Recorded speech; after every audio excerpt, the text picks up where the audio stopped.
FBI, open up!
Hello there.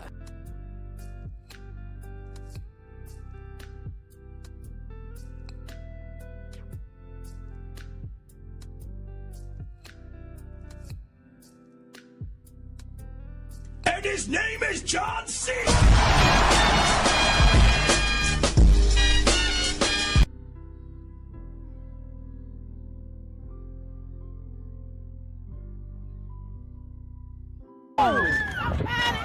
He needs some milk.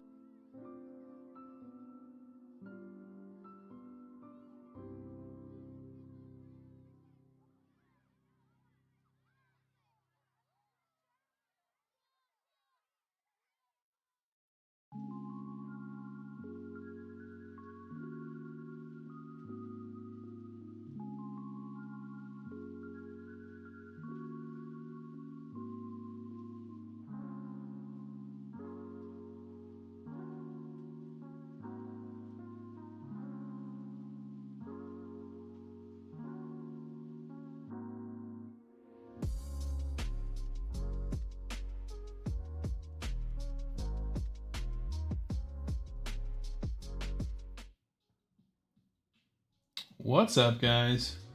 Gonna check the camera. Make sure everything looks good. Yeah, roughly. Not bad. Cool. Who is in here? Angelus is in here with the FBI open up. Don's in here roasting my welcome stream, which I didn't even know is something I should be self-conscious about. It's got the Twitch name and YouTube name placeholders. Yeah. That's so real. I can dig it. Don, you took the kiddo to the zoo on a field trip today. Giraffes tried to steal his hat. It was a great time. That sounds awesome. Celsidine's here with the hello there.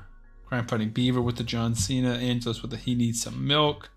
So I needed my coaching session for my hoodie purchase, but I didn't get what I need coaching on. Well, you've got it whenever you want it, man. Gamer said check Discord. Dude, you love DMing me when I'm live.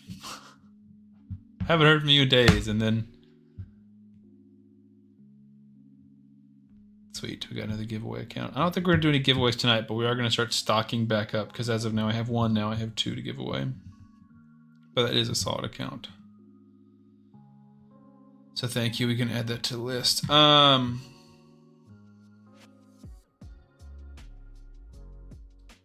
Also peep the new lights. Two new little light bars. It's hard for me to get them in frame. I'm potentially considering reorganizing the room. Pushing my desk further and up in the middle of the room and having those further in the background. No giveaways, let's pack it up, boys. What if we said maybe giveaways? I've been going for a few minutes, take a shower, no worries. Gilfrad's here, what's up, what's up? Angelus with the tier 1 sub, thank you so much. We appreciate that. Subscribe for 3 months, thank you so much for the support. And you've been on all of these streams, so I appreciate that. I saw them first, that's true. For sure, reorganize, get rid of that nasty jersey in the background. First of all, that's my prized possession, Don, how dare you? No, I was chatting with some people last night. They were talking about, dude, oh, you're a Falcons fan. I love Bijan. I was like, you love Bijan. I love Bijan. So I had to flex the signed jersey. That was a Star Wars painting, but I put Bijan up there for a day or two. I just didn't take it down. We're playing a little Chimera. Dijon, like the mustard. So close. His name is Bijan with a B. B as in Bravo. But yeah, pronounced exactly like Dijon.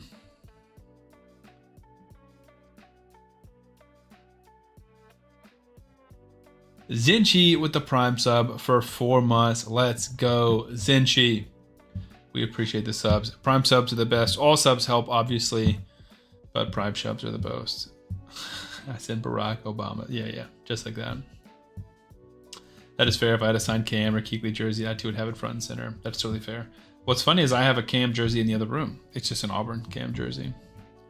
But I did not get his signed. I tried to see if we could find a signed one, and they are like $500. I was like, nah, I don't care that much. I bought a $40 Auburn Cam jersey from Japan or from China. We have been playing Zinti says hello everyone. We've been playing one of our alternate accounts that was given to us by he who will not be named, which is a Sabriel account. What was 500? I don't know what that means.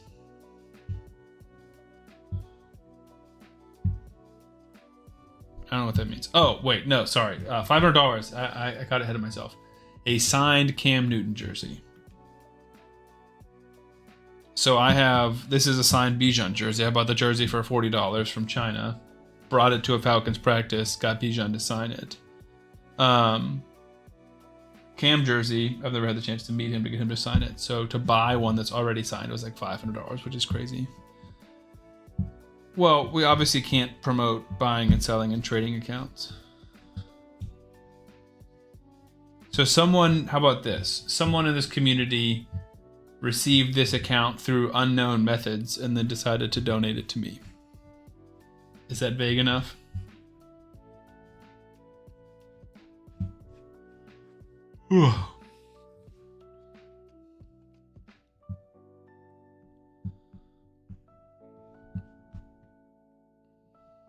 So I can't really see what you guys can see. But I got this new little screen, which I thought was pretty cool. This fun little display. Let me move the ring light out of the way so you guys can actually see it. Maybe we turn the ring light off for a second. Yeah. So it can display all these different things and you can choose personal images on it. But right now I've just got it like showing all my computer stats. And I thought that was pretty fun. And it fits like really nicely, underneath my monitor. So I like that. What Team Newton shirt were you wanting? I'm unfamiliar. Okay. Cam Newton was a quarterback who played for Auburn, of which I am a fan because I went to school at Auburn. And then Cam Newton went to go play for the Carolina Panthers professionally, which is Don's team. So we're both Cam Newton fans for two different reasons. I was looking at your website for an alternate Man-Eater speed tune without Godseeker or Painkeeper. There's the Bat Eater, which is 2 Man-Eaters. There's the Myth Eater, Demitha and Man-Eater. I'm just one token away from Wixwell. Well, you might be able to get one soon. So are you wanting a specific one? Yes, I was wanting a Cam Newton. Okay, we'll be right back, Chad.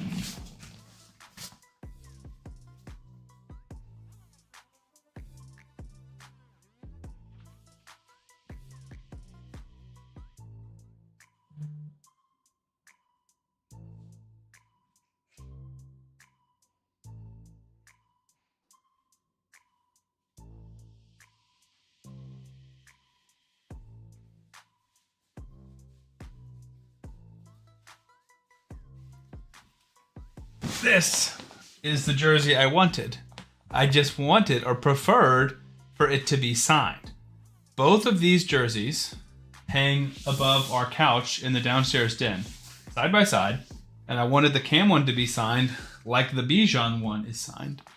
But a signed Cam Newton jersey where he writes his, C/N/ is $500. This was $40, so we went with this. So one is signed, one is not signed. But I wanted the Auburn jersey because I'm an Auburn fan. I didn't want the Panthers jersey because I'm not a Panthers fan. Does that make sense? If not, I can't explain it anymore. Sorry, wrong streamer. I'm sure Cam decided he's super chill. No, I'm 100% sure I could. I would just have to put myself in a place where I can meet Cam. How do you have 3 tokens already? Well, he can have 2 tokens already, but you can get another one from the Titan event that's coming. Which, if you watch my video today, you would know. Makes sense. Good. I hope so. Gosh. Schlesman with the Prime sub. Let's go. 7 months. Dude, thank you so much. Welcome along. Thank you for the Prime sub. My man, I appreciate it. You guys are awesome. I have missed streaming or live streaming on Twitch to you guys, but we have been insanely busy. I already know that, but I usually don't count money before it's in my hand. That's fair. No one said I had 3. I said if you have 2, you might be able to get one soon. I know that I'm getting one. I'm willing to spend to get it. So yeah, this is the Sabriel account that was gifted to me, and I pulled a Tholen on it. So it's very juicy. Sabriel, Tholen, Mikey Sill, Zeno, Artak, Ezio, Ronda, all the freebie champions. And I just pulled an Acolyte of the Slither. I got a few decent epics along the way, including an allure, which is juicy. So very excited to continue playing this account. Marcus is here with his signature sheep scream. Yeah, I mean, we don't know what the Titan event's going to look like, right? Like, I guess we got to go for some of the hero's path to get the Titan points and stuff. And you got to basically, it's just like doing another fusion. I don't know how much we're going to have to do to get everything, but I don't know what promo codes have been used versus not used on this account. So let's run to my Discord and start typing in active promo codes.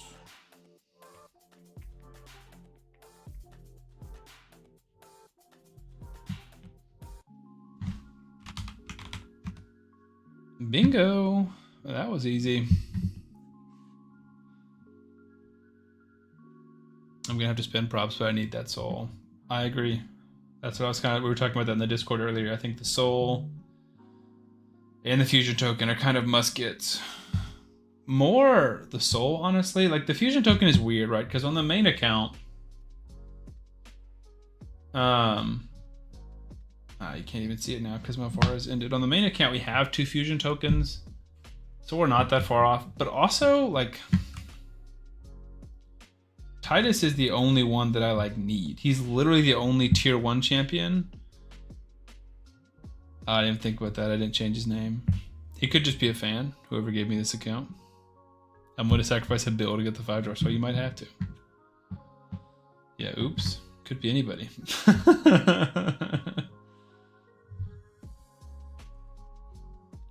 5 or 6 star artifacts. You can run some arena. Could be anything, even a boat. I assume Unibot, but buy him gems. Buy him gems. Oh, buy the gem mine. I don't know how long are we playing this account.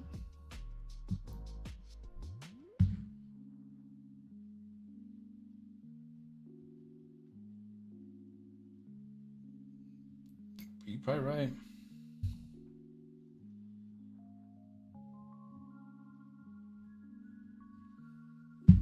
You can get the precious Mr. T, exactly. So the plan is, I saw some people on Discord or Reddit, I can't remember which one, saying that this next one's going to be a regular fusion, but that's not true, right? Like, it's definitely going to be a fragment summon next.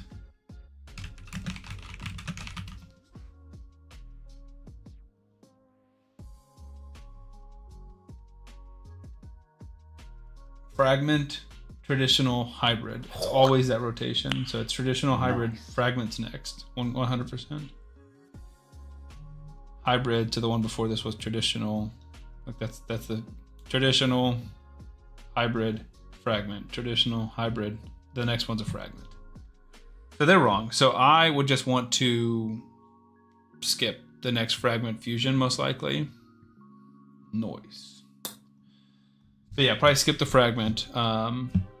The real question is the next fusion is going to roll around because you have to skip at some point. So if I get assuming I get the fusion token from this Titan event, are we skipping that fusion in 2 months and going for Mr. T? I feel like I'm going to. But it just depends because I don't want it to be a tier 1 quality champion and I have to go back and get him later. I wouldn't be surprised if they got rid of fragments for this feature though. I mean, maybe. But at that point, why not just give fusion tokens for fragments? I'm sure they could do something about making it be new fragments only. Because that's the only argument I've heard is like, oh, well, they can't do... Like when you fuse a fragment champion or you summon a fragment champion, you can just hold them. So someone could hold an old fragment collector like Naldua. And then once they add that, then they could summon them and get more fusion tokens. But I don't think that's true. I'm sure there's something they can add. But I agree, it sucks that they're going, and it's going to hurt them from a number standpoint, I think. Like, yes, you're going to get more people doing fusions, but you're going to get less people doing fragments. If a spender like myself, who plays this game non-stop, is considering skipping fragments, I'm imagining that almost everyone is considering skipping fragments. Unless they're mega whales, you know? Like, I already completed more fusions and fragment summons than most people. And if I'm considering taking time off, I feel like most people have to be considering the same.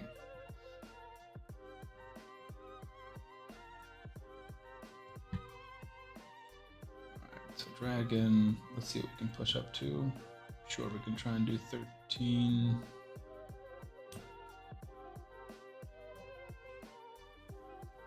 But I agree, it is a weird situation where it's like they probably just shouldn't have fragment summons anymore.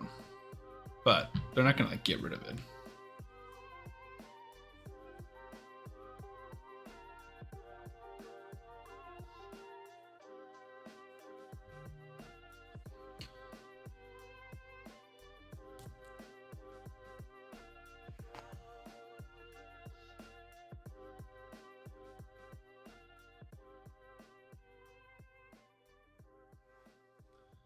Gonna be the 3 years before they add that quick battles in Chimera.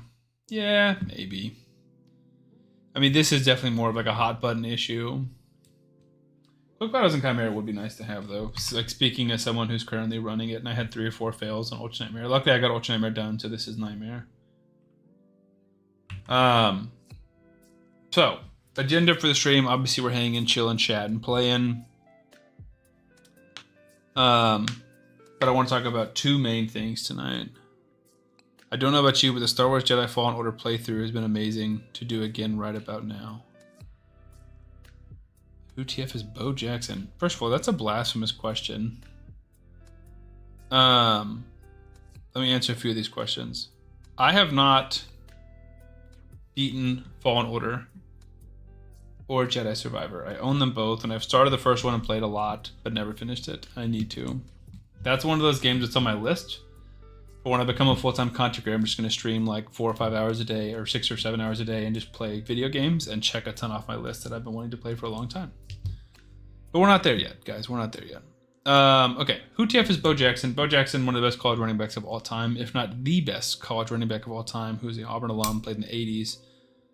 Level 39 with Artak and Mikey Howe. So this is a account that was donated to me by someone in the community. Basically, what happens on these accounts is people just log in every single day. They go for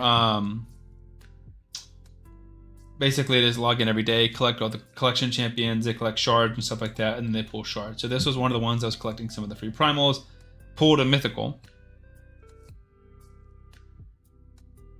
Accounts changed hands, other things may have changed hands. And someone in my community received this account and then donated it to me so I could play with Sabrael, which is awesome. How dare you? He is greatness. 100% he's greatness. And I got to meet him one time. What, I'm going for 100%? I would love to. It's one of those things that like, I really, really want to play it. But right now, I have an embarrassing thing to admit. All right, guys, we're going to get real vulnerable here for a minute. So I obviously work my regular job, which is like 8 to 9 hours a day as a project manager for an IT software company that I've been doing for like 3 years. That's not new. And then we're doing YouTube videos, about 5-ish a week for Raid. And then we're doing YouTube videos for Star Wars, about 6 a week there. So that's 13 videos a week, which is a ton. And then we're also building the website. We're building the Clan Boss tool. Then we're building something that's a bit secret, but we might give you guys here a sneak peek tonight. And then recently, this is the embarrassing part, my cousin got me into it and she's been having a ton of success. So I said I would try, and we're giving it a month. We've been going live on TikTok and just yapping and talking to people. And in 2 weeks, I made like almost $500. So it's pretty embarrassing when you watch, but it's been moderately successful. And my cousins, so my cousin Evelyn, who's been doing it for a while, is making like 4 or 5 times that much money. She is making kind of crazy money. And then my cousin Caleb started at the same time as I did, and he's making 2 to 3 times as much as I'm making. So we're trying it out for a month, and we're going to see how long we're doing it. It is embarrassing because it's like battling other people and basically just asking for money. So I don't love it, but we're trying it out. We're giving it a fair shake. So all that to say, I have like negative free time. I've been going to sleep at like between 1 to 3 o'clock every morning and getting back up at 8. Not sleeping, not having much time for extracurriculars. So I have not touched a video game that isn't Raid or Star Wars in weeks, if not months. I just have like just zero free time. I am always multitasking. When I'm working, I'm raiding and preparing for videos. I'm playing Star Wars. I'm supporting people on TikTok Live, or I'm TikTok Live while I'm also working on videos, or while I'm working my regular job. Like I'm just doing 18 things at once. Bo Jackson's one of the greatest athletes of all time in general. Yeah, very true. So professional football player, also professional baseball player, just an unbelievable athlete. Ad timing is perfect. Shout out Fanta. That's funny. I don't know why you're not subbed, dude. I need to quit my job and start streaming karate videos. Dude, whatever works. That's my goal, is I want to quit my job. Probably shouldn't say that on the internet since my employer could hypothetically find that, but it's not that I hate my job by any means. I just don't get like any kind of serious satisfaction from it. I literally just do it for a paycheck. So my dream, and I've expressed this several times, is to become a full-time content creator. And YouTube is the passion, right? I love this. I'm so happy and satisfied doing this, hanging out with you guys. I want to run more community challenges. I want to build more tools. I want to build more clan boss teams. I want to make more videos. I love this. I'm happy to do this for the rest of my life. But right now we're making like 1/10 of the money that I need to be making to be a full-time content creator. So unless we're getting 10x growth anytime soon on Raid, I don't think we're doing it. Marcus with a tier 1, 9 to 5 LL stuck in the Matrix. Let's go, Marcus. Thank you for the sub, dude. I appreciate that. Sub for 3 months. You were awesome. But yeah, so we're trying anything basically, and it's making enough money that I feel like it's worth it for now. The real question is the opportunity cost. If I could be making videos or if I could be sleeping, would that be a better use of my time as opposed to TikTok Live? But we'll see. Fingers crossed, TikTok Live could eventually start bringing people over here, or TikTok Live could start bringing people to my TikTok, and then I could start making content and getting paid there, talking about gaming or sports or whatever it is. So yeah, I am on that grind. It's an experiment, exactly. I mean, we'll see what happens. If after a month I'm like, nah, I'm not really making that much money, it's like $20 an hour, it's not really worth it for me, then I'll stop. But if it starts to like slowly grow and I'm like, all right, I've had a few big nights, a few $100s on some nights, like I've had 2 streams where I've made more than any TikTok or any Twitch or YouTube stream. So there's something there. It just isn't consistent. Bo Jackson or Cam Newton? I think Bo for sure is a better player. I'm more of a Cam Newton fan because I watched Cam play and I didn't watch Bo play. Like I'm not a fan of Bo Jackson. That I've never had a chance to be, but Cam isn't in the same realm. Yeah. I mean, Cam, Heisman winner, one of the best college quarterbacks of all time, but Bo was another level of an athlete. This year goal is 20k sub. Dude, that would be a dream. I mean, we hit 5k subs. When did we hit 5k subs? Was that 3 weeks ago?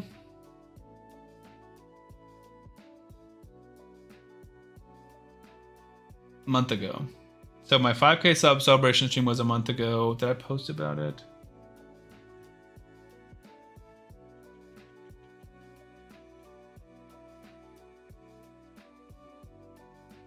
No, I don't think I posted about it. And we're like almost at 5.5k. I'm trying to like track growth. So 500 a month. We're not on track.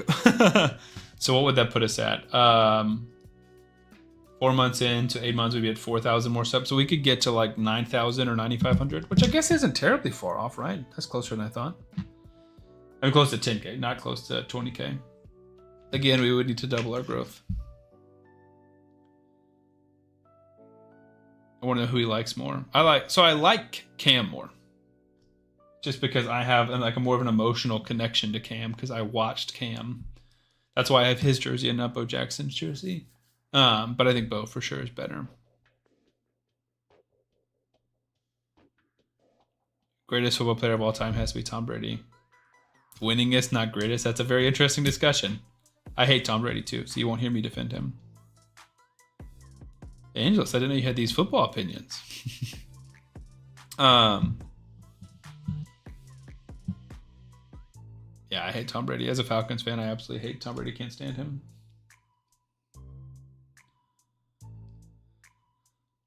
My bad, LOL, I love sports. Hey, I love that, Angelus. So last night, and I think we're going to start doing it more for these TikTok lives that I've been doing. I've been like giving them sports prompts. Go the Ravens. I don't hate the Ravens. 0% chance Brady's best football player ever. You can say best QB, but certainly not the best player. Yeah, that's always like a very not disgusting, confusing like discussion, or like it's a very nuanced discussion, because quarterback is widely hailed as like the most important position in football, but is the best quarterback the best player of all time? Like if there's someone who's way better at their position, would they not just be better at the sport of football? Or would you not consider a more versatile player better at the sport of football? Like somebody who can play both sides of the ball? Or all around the defense side of the field?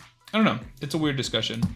But I do think he is the best quarterback of all time, which frustrates me because I hate him, but he is.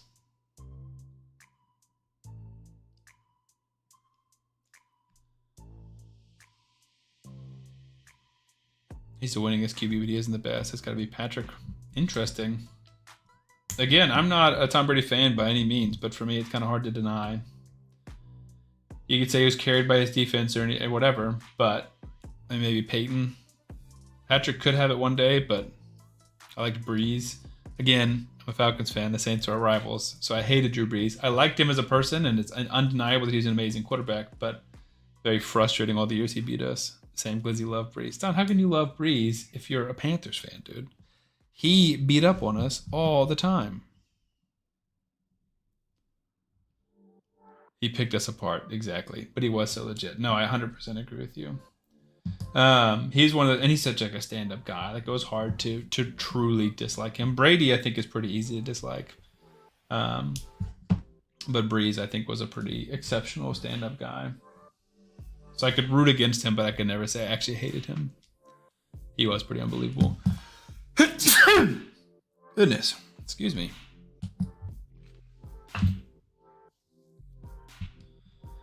Let's check on our Chimera run. These are so freaking long. 30 minutes. I'm watching a Chinese stream now. Nice. Exactly. It was such a good human, yeah. Did Hydra yesterday.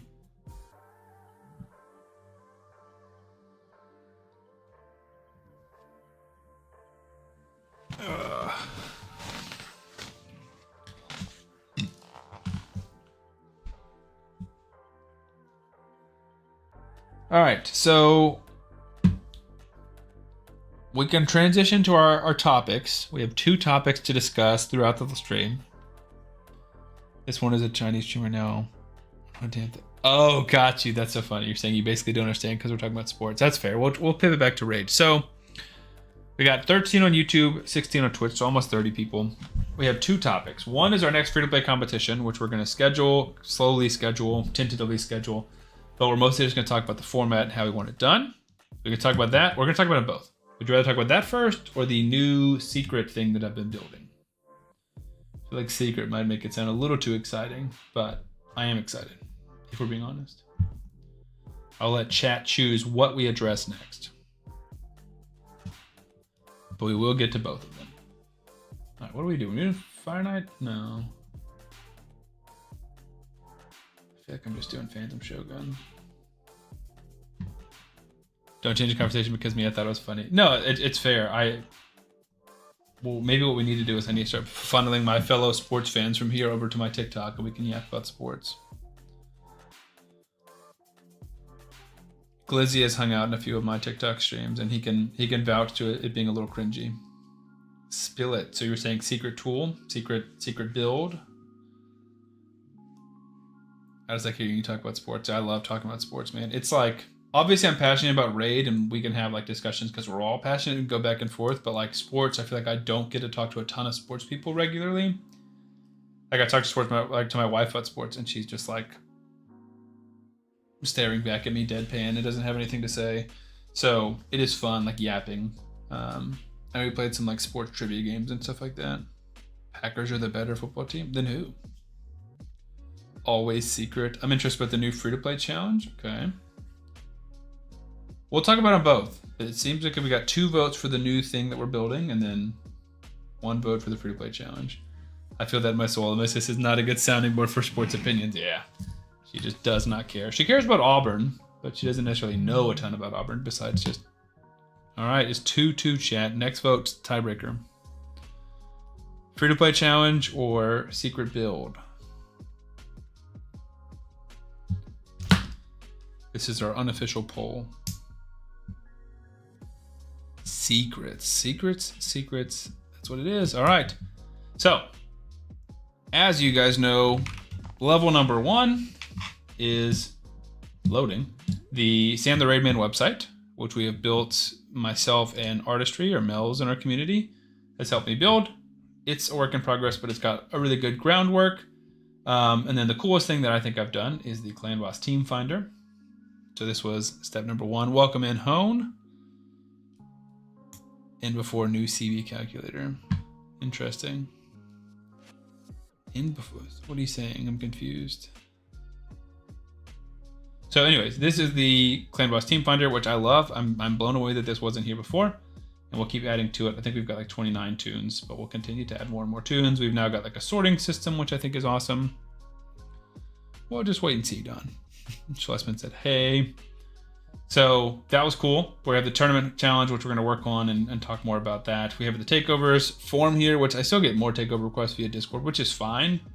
But I do think that this is set up very well and explains prices of everything. And we've gotten a few booked through here. So I think that's cool. And we've got a link to the merch store, which I still think is fire. I did buy the bucket hat, and I have a ginormous head, and it didn't fit. So that was sad. Anyways, that's a side tangent. So the new feature we're building is... I don't think I have it open. Do I? I have so many Google tabs open. No, I do not. So I have to open it.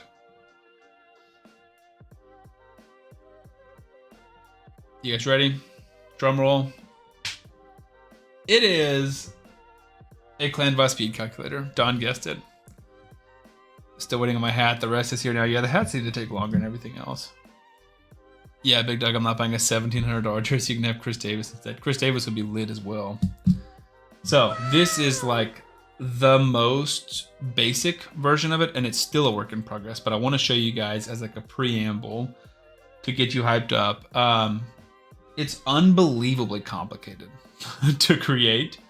We'll get it to be more user-friendly, and we'll have it not be startlingly white, but it does work, and I've tested it on various teams. Now, what we first did was we tested the easy double man-eater team, because it's like super basic, and I hadn't put in increased turn meter or increased speed yet. So I just put like skill cooldowns and 5-turn skill cooldowns, and we got it to work. I don't know if you guys are familiar with the math that goes into this, but it is next level. So every champion has a turn meter fill rate based off of their base speed times a formula. And then I basically learned all the ins and outs from trial and error. So I'm like, all right, Maneater has 108 turn meter here. Once he takes a turn, he resets, and his turn meter fill rate is 15 point something, and the decimals matter. He's got 118 here on Bulwark Goes, but he resets back to 0. He doesn't keep that extra 18%. It's so much different stuff. And then when I added the increased speed, it was more different stuff. I'm not kidding. I've probably put between like 30 and 50 hours into this. So what we've got so far is a 1-to-1 speed tunes. Those will work. We've now added skills, and we're slowly adding buffs. So you can add in these buffs on a certain, cooldown, priority, and delay. Same thing as at what Jedi's website. And then, so like this is I place block debuffs for 2 turns on a 3-turn cooldown. Just like that. And it works. And we're slowly going to start adding in champions that have presets, like Maneater. If you put Maneater in here, these names are wrong, which is funny, but that's a small fix. But the actual skills are correct. This is a 5-turn cooldown for a 3-turn, or number 3 priority, the highest priority. If you delay it by 2 turns, that works. Places block debuffs for 2 turns and unkillable for 2 turns. So he works. I think I put Lydia, Tuhanarok, and Ares in here because yesterday we just got increased speed to work. We have not gotten increased turn meter to work yet. Not for failure, just for lack of, we haven't done it yet.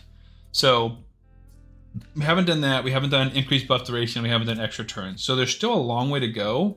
But now that I've got like the base formula correct, I think the rest should be, hopefully, knock on wood, smooth sailing.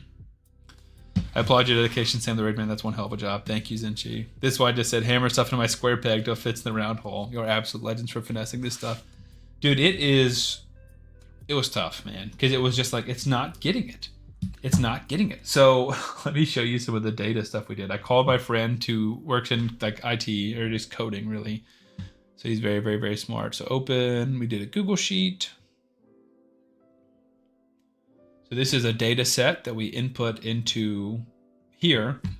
So what this is saying is Maneater goes first, and this is everyone's turn meter. Maneater 1 has 108 turn meter, Maneater 2 has 105 turn meter, and then Maneater 2 goes. And this is all stuff pulled out from Deadwood Jedi's website, and I'm just basically finessing it. I'm like, nope, you have him as 78 turn meter here. It's supposed to be 62. And I'm working with Claude, and Claude will be like, okay, got it. This is what was wrong. Let me fix that. And then I'll keep going, and I'll find another issue. Okay, this is what I was doing wrong, and I'll fix it. So it's literally just trial and error, and trial and error, and trial and error, and over again. But we finally got the math down, and I put in like 700 speed, and I compared it to Deadwood Jedi's, and it's had it. Once or twice I've seen a number, like aberration of like 1 in the turn meter, but it hasn't affected the turn order. So we'll continue to test it. So my thought process is this. I think in the next like 2 days, I can get increased turn meter, like Seeker, like turn meter fill added, extra turns, and increased buff durations added. So then my goal, once I can get those added, is to basically match up make sure every champion that's on this list is in here. Right now we just have ARS, Lydia, Tuhanarok, and Maneater. That's all we have so far. So I need to add the rest of these champions, including I'll add all of the increased buff durations on a 3-turn cooldown. And I'll add all of the block debuffs for 2 turns on a 3-turn cooldown in here. And once we do that, I think we can test all of these speed tunes. And then, this is like, guys, this is a long project. That's gonna take a lot of time. For the team finder, I want to start linking my own calculator. And I want to, I think one of the coolest things that we can do with this calculator is find new speed tunes. So once I've got in, another thing I need to add is decrease skill cooldowns. So Yumiko, Painkeeper, Renegade. I'm not going to do the single target ones like Nia and Lamasu because that's bonkers.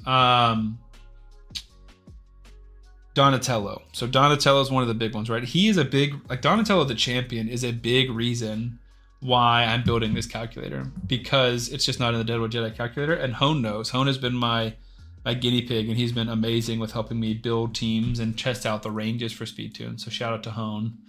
That's been doing some awesome work for me. And I want to find more Donatello tunes. So we've been like tweaking around with the Donatello Demether team, and I haven't been able to get it to work, but it's just impossible to use the calculator to test it. So it's just manual play in the game, and I'm bashing my head against the wall. So hopefully the next week or two we can have Donatello added, start finding more speed tunes for him. I want to find some speed tunes because I think we can start using, so I'm using Claude, which is Anthropic's AI, and it's been awesome. And it's been so great, and I've been trying to trick it and double check things and build back on things, and it's just been so helpful. It's the same tool I used to build the Clan Boss Team Finder. So I'm thinking I can start using Claude to give me speed tunes, essentially. Like how fast. So for example, if you guys are familiar with Yakapil in my Discord server, he is a Spanish speaking YouTuber, and he's posted a few videos and stuff. Like if you go to our content creator section of our Discord, you can see Yakapil, like this is him, and this is his video. So he made like a Maneater team, which we just posted on my YouTube. Right here. This Maneater team Yakapil found, and it was a really cool team. And it's not on Deadwood Jedi's website. And so I have the video now, so I need to write up a little article for it once we find the full speed ranges. I know Hone has given me some ranges. And then add that to the website, the team finder. But basically I want to find more and more speed tunes and say, okay, if I have a champion that there are no speed tunes for currently that I think could be a part of speed tunes is Hilvi. Because Hilvi, yes, her block damage is on a 4-turn cooldown. She does place increased speed as well. So I think a 4-1 is possible. It would be very fast. And I get this comment too, which I feel like is a little bit frustrating, is like, hey, 309 speed, which was the Maneater team, is really fast for like a lot of new players. And I'm like, yep, I agree. I'm not making this for new players. I'm making every possible team possible for everybody, for anybody. What I want to do is present everybody with as many options as possible so they can go into here, put in the champions that they have on their account, and find whatever team is available. So if you go here, we'll see the fastest speed. This is 307 to 321. So if you're mid-game to early game and you can't do that, then you scroll down and say, okay, well, maybe I can do a bad eater. 265 to 285. I have these champions. That's not that fast. Then there you go. We have a difficulty of how gear intensive it is. And I feel like it makes a lot of sense how difficult it is to speed tune, blah, blah, blah. So it's not about how many new player-friendly speed tunes can we find. It's about how many speed tunes can we find. Because when is the last time you guys saw a YouTube video on a new speed tune? For me, it's been a long time. It was Yakapil's video, which was in Spanish. So we had to transcribe it over. So yeah, this is like, I mean, we're not even in like alpha yet. We're in version, like 0.2. But I'm very, very excited. So let me show you what it looks like. So there's no like presets or anything. So let's just put in, we can do the Lydia 2 Hanorok one. Pull up the calc on the other screen.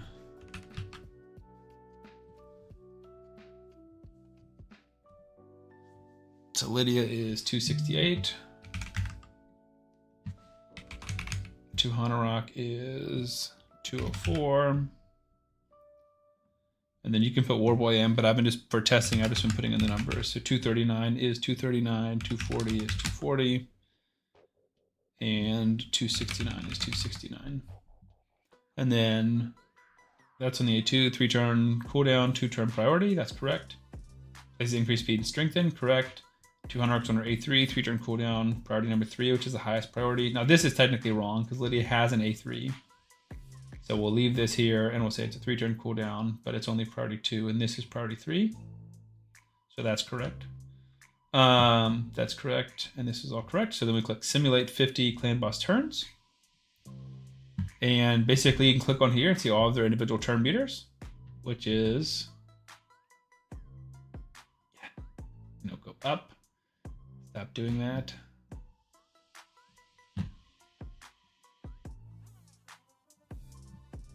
That's the wrong thing, Sam. So when 269 takes his turn, 113, Lydia has 113 turn meter, 200 has 86 turn meter. This is my trial and testing, 100 to 100, 101 to 101, 113 to 113. Ooh, look at that, 71 to 80. So this is what I was noticing earlier, is the clan boss seems to be getting increased speed. But it's not affecting his actual turn meter, because if we scroll all the way down to turn count 50, so this is a bug, you guys get to witness this live. 2 Hanorok goes first, correct. 2 Hanorok goes again, correct. Lydia 2 Hanorok, and then Lydia goes last. So we're getting the exact amount of turns. I think this is just like a false reporting thing. So it says the clan boss has 160 turn meter when he has 143. But everyone else is correct. 49, 87, 65, 93, 24. Everyone else is perfect on the dot, on the nose.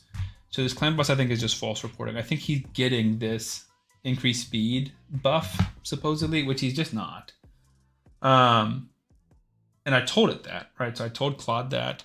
It's like the clan boss speed is always locked at 190. That's already in the code. Nothing to change. It's good to have it documented. I was like, well, he doesn't get increased speed, but so who knows? I'm not that fussed about it as long as it's not actually messing it up. Super cool. I'd love to try some new teams. Exactly. There's just not many out there. Problem with Dead with Jedi is most of the newer champs in there. And they have so many passives, it's a nightmare to try and build around. For sure. For sure. It's very, very difficult. Which is why this has been, a month-long project, and it's going to continue to be several months. But I'm committed to making it work because we need this. So yeah, I would like to do Hilvi. I think she can work. Alaz is just a 3-turn cooldown block damage. So he worked in one of the teams that we found recently, the Maneater one. As a second option, he has a very similar skill set to Grakos. Gracchus has block damage on a 3-turn cooldown, and there are just no speed tunes with them because the only 3-turn block damage is Demitha. But Demitha, like 75 to 80% of her speed tunes need her to have the buff extension, and you can't just sub in like a buff extender, which is sad.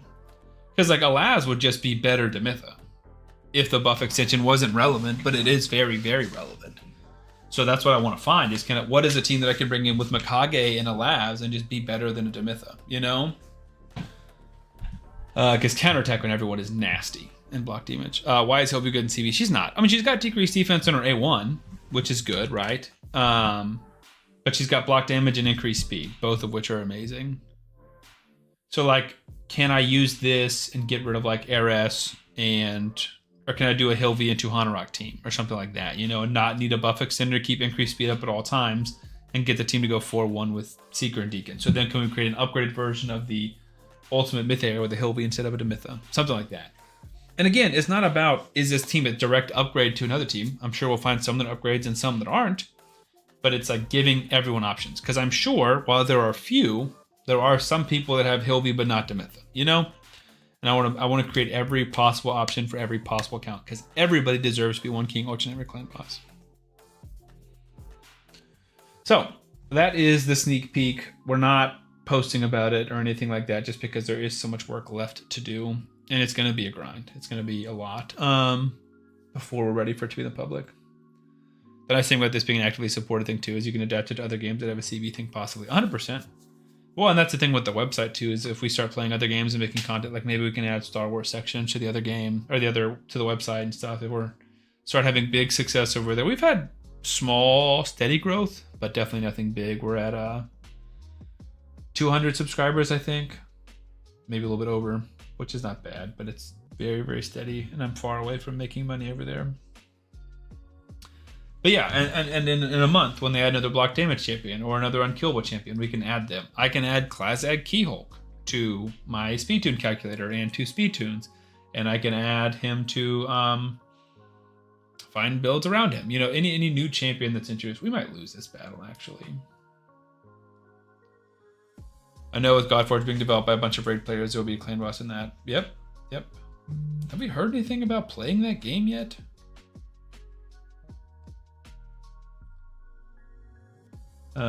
I'd like to play it one day. We're definitely gonna lose. When is this challenge starting? We're gonna talk about that next. Don't worry.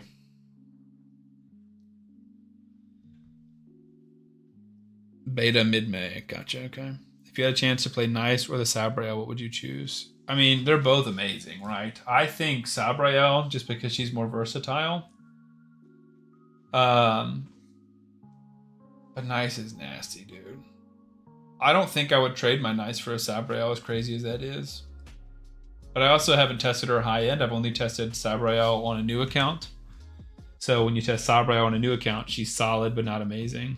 Let's just run this 10 times. Oh, never mind. We're done. I don't think Magic's open. Spirit open. Okay, we're going to pay gems to open up Magic. Not advised.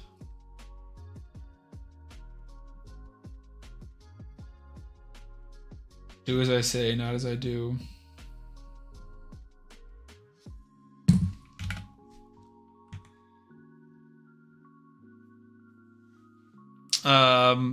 Pelops Adam is still one of my faves. Yeah, we can add Pelops. Yes, I want to use Pelop to soak stuns. Yeah, he's awesome. He's perfect. Like, he could be an option in that Man-Eater team we built because someone has to take the stun.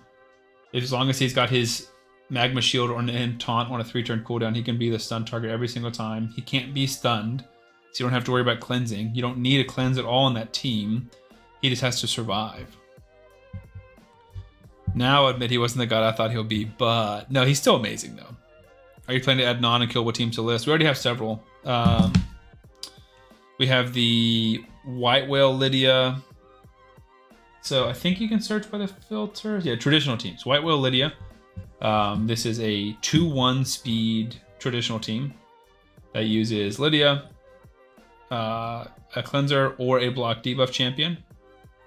not quite intuitive what that means, but that's what that means.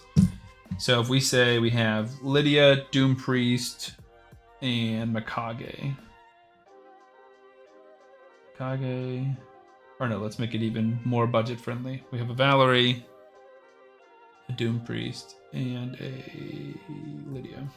Then we should have the...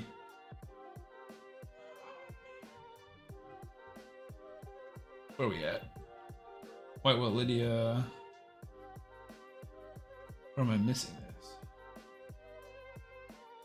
Yeah, it's supposed to be one or the other.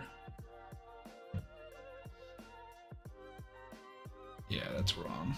So you don't need both. Like, you don't need Brogni.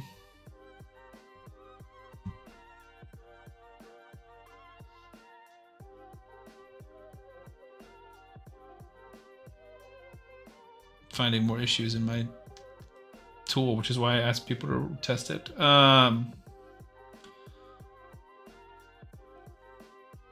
yeah, this is a traditional team. That's not like, I'm just getting distracted. And the Lydia 2 Hanorok is a 2-key team. Like, we can have like the basic one, which is a 1-to-1, but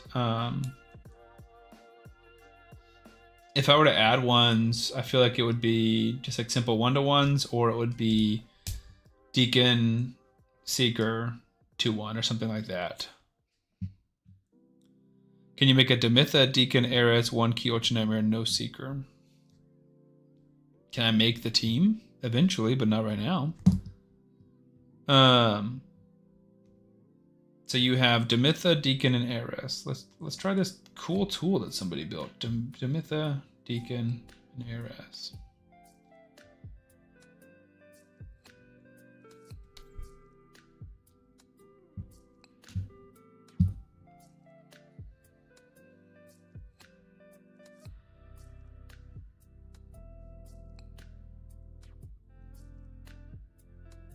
There is one.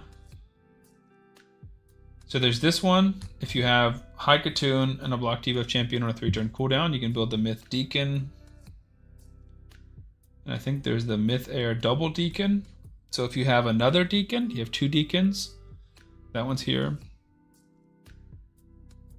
So there are options. Obviously, this is not the perfect list. We're still adding stuff and tweaking stuff.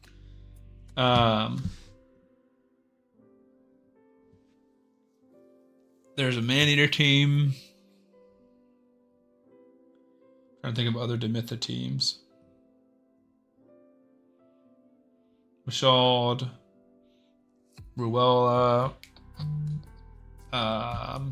Razovarg. That one is Seeker. Sin of Clan Boss Man is back and alive. Well, I never left. But yeah, we're fully back in full swing. Warcaster is on here.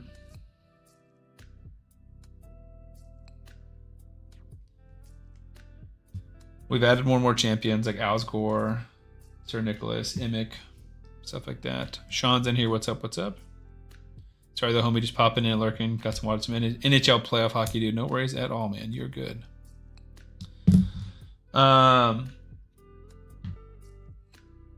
Yeah, I think Jeff Pelops will last to 45 on his own. Add another shield, he'll last to 50. I also did strength and other protection, make it 50. Okay, nice. Stoked AF on my Teox pool, dude. Teox is amazing. I know I'm skipping the playoffs to watch him. You can watch both, dude. I don't want to make you miss your playoffs, dude. I will say, with how, and I hate to complain, because it's so much good stuff going on right now in my life, but it's just so much going on. I cannot stream more than once a week.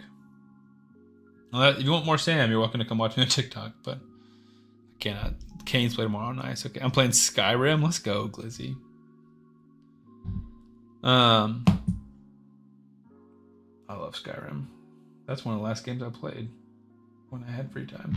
Have we done Iron Twins?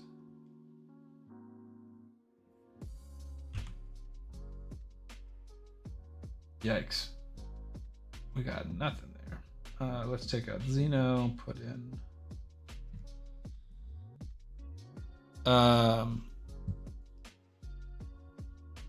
TikTok, I missed that part. Quick sum up. Yeah, I'm currently trying TikTok Live and having some success. I've been doing it for about 2 weeks, streaming almost every day. Today's the first day I haven't streamed. I think maybe second day. It's embarrassing. We kind of just get on there and yap, and we battle against other creators, which is basically 2 streamers talking next to each other, and you just try to motivate your chat. More likes and more donations. Whoever gets more likes and donations win. We did a tournament, and I am raising money to go to the Super Bowl. That's my pitch. It is good. We've made almost $500 in 2 weeks, a little over 2 weeks. Yeah, a little over 2 weeks, like 15, 16 days. Criminal behavior. Sam's gonna be in the PC and hockey on the TV. Sadly, won't be much Sam audio. Fair enough, dude. Going to do a community free-to-play challenge. Yes, sir. Yes, we are. Bold of you. I'll play AoE 2 after this. AoE 2. Age of Empires 2? Sure, bro. I don't know what that means. Do I just YOLO the free primal? I wouldn't, but can't believe it's not raising money for the hot tub stream. Yeah, well, that's Twitch. We'll raise money for Twitch for hot tub and Super Bowl for there. Nice, dude. Nice. I used to love a lot of Age of Empires. Hogger with the sub. Let's go, dude. Like I haven't seen you in a minute. Hope you're doing well. Thank you for that. Subscribe for 3 months. Thank you so much. Yeah, so we can talk free-to-play challenge too. So the clan boss stuff is exciting and slow and steady, but I also you get like a certain amount of like tickets or submissions per day. And so I run into that wall almost daily. So I don't think I have more time to add stuff tonight, but tomorrow I'll probably add more stuff. And then unfortunately I'm going out of town again this weekend, so that just puts a halt on everything. I was just supposed to haven't caught you live for a while. I hope you're doing well. Yeah, we're just talking about, I basically have 3 jobs / hobbies now.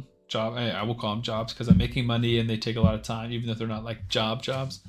3 jobs right now. So I'm max live streaming once a week, and I had to skip last week because I, sillily enough, had a TikTok live battle scheduled at 9:30. So right smack in the middle of the stream, an hour and a half in. And we typically do at least 3 hours, so it's literally right in the middle of the stream. My friend who is day 48 is done with Hard Doom Tower, Brutal Chimera, and Hydra 1K, and done with Mav Fusion. Are they spending? Because free to play, that would be wildly impressive. Spending, that's still impressive, but understandable. I'm thinking of starting a new account with Tholen and Padraig, but I feel like I'm going to struggle in Clan Boss. Well, I mean, Padraig's a huge carry in Clan Boss, and Tholen is so solid. Can you battle while on the stream, LOL? No, not really, because it's just so different. Like, I got my phone pulled up, and I have to, like, read the chat. I have to welcome people in, and it's, like, very energetic and interactive, as opposed to these streams are much more chill and laid back. So I have kind of been, like, working on Raid while I'm streaming, but even then it's a little distracted. And when the actual, like, battles are going on, it's very, like, all right, chat, we got 30 seconds to do this. We got to do this. We need this now. I need you guys to do this, do this. Oh, no, they're doing this, and we're reacting and acting, and very, very different vibes. I see. Hope your new ventures are going well. They are. They are. Everything is good. It's just a lot right now, man. Free to play Prism Day. Palace carried him real good. He is sweaty, LOL. That guy made a full sheet on what to do next. That's awesome, dude. That's awesome. I've missed your stream recently. How's it going? I feel like I've gotten this question a few times, which is fair. I appreciate you guys caring. Things are going well. We picked up some new jobs / hobbies, and so we're just, if we count TikTok, YouTube, and my regular job, we're probably working 70 to 80 hours a week. Let me think about that. Probably about 10 hours a week on TikTok. 20, yeah, more than that. Yeah, about 80 hours a week. 75 to 80 hours a week. I'm busy with the website. Very busy with the website. Caretaker. Website. Clan Boss Team Finder. And then I don't know if you missed the sneak peek, but hush hush between us. We're building a Clan Boss team calculator like Deadwoods. And it's getting there. I think we've crossed the most difficult parts. I hope. So yeah, very, very exciting. So it's all good stuff, and this is still under wraps, obviously. But yeah, it's exciting stuff, and it just means that the as much as I love hanging out with you guys, because I feel like this is a fun community thing where we get to bond and know each other better, it's just not as much of a priority as a lot of these things. But I do feel guilty that I skipped last week and once a week is still the goal. Thanks, Hogger. I appreciate that. Sam for the win. Yeah, thank you guys. No, it's all fantastic and very exciting. I'm very excited about Sam the Raid Man and our community in the future. I think these challenges we're going to keep talking about and focusing on are going to be a lot of fun.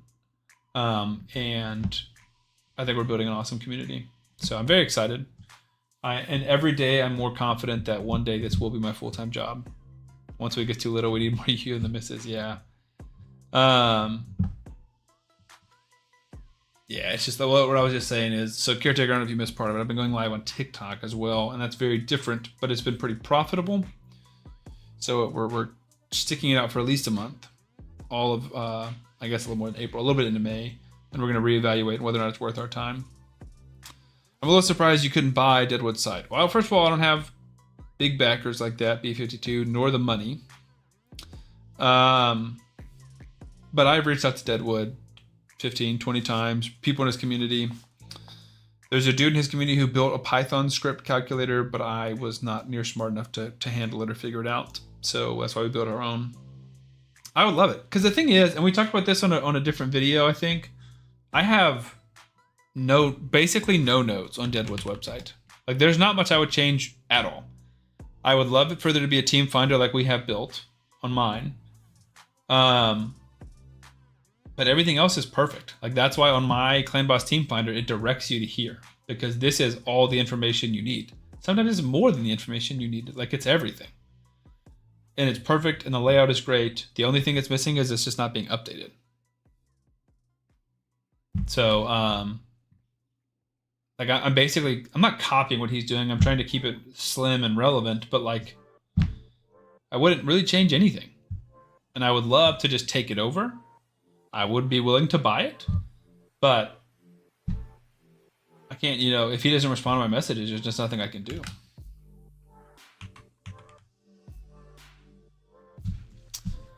We're happy to support Sam, pay the bills, man, too. Yeah, that's what we've been recently. My wife, as you guys know, is a stay-at-home mom, and she's been going back to work twice a week in like it's basically daycare, but it's like a church thing called Mom's Day Out, where moms come drop their kids off for like a small fee, and they watch them in the nursery for like 6 hours. And so she's been doing that twice a week, which brings in like a little bit of money.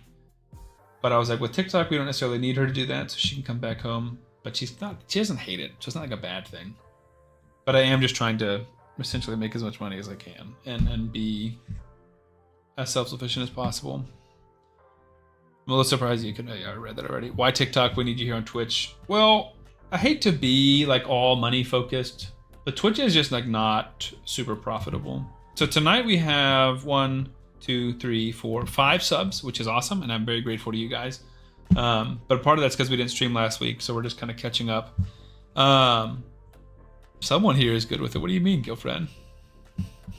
You're not, but some people are. Like I would say on average, I'm making $30 or $40 a night on TikTok for less time and more money, essentially. Like, it's just a more profitable venture. And I have made, so my best night is like $90 or $100 on TikTok. My cousin has made $400 or $500 in a night.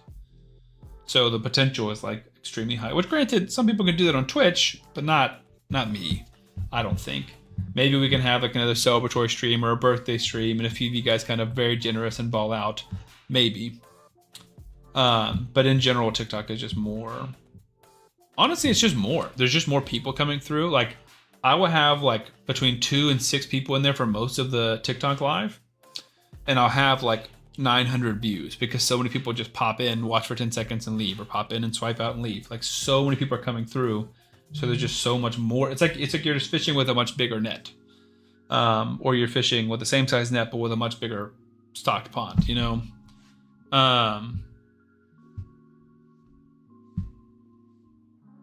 I meant with your website. I'm confused. Someone here is good with my website? What do you mean? What do you do on TikTok? Just yap, basically. Just talk, welcome people in, ask people how they're doing, and then we battle other content creators, which is when we're live streaming, and you try and beat them, and that gets people hyped up so they donate to you and like the live and stuff like that. It's very don't want to say it's embarrassing. It feels very silly.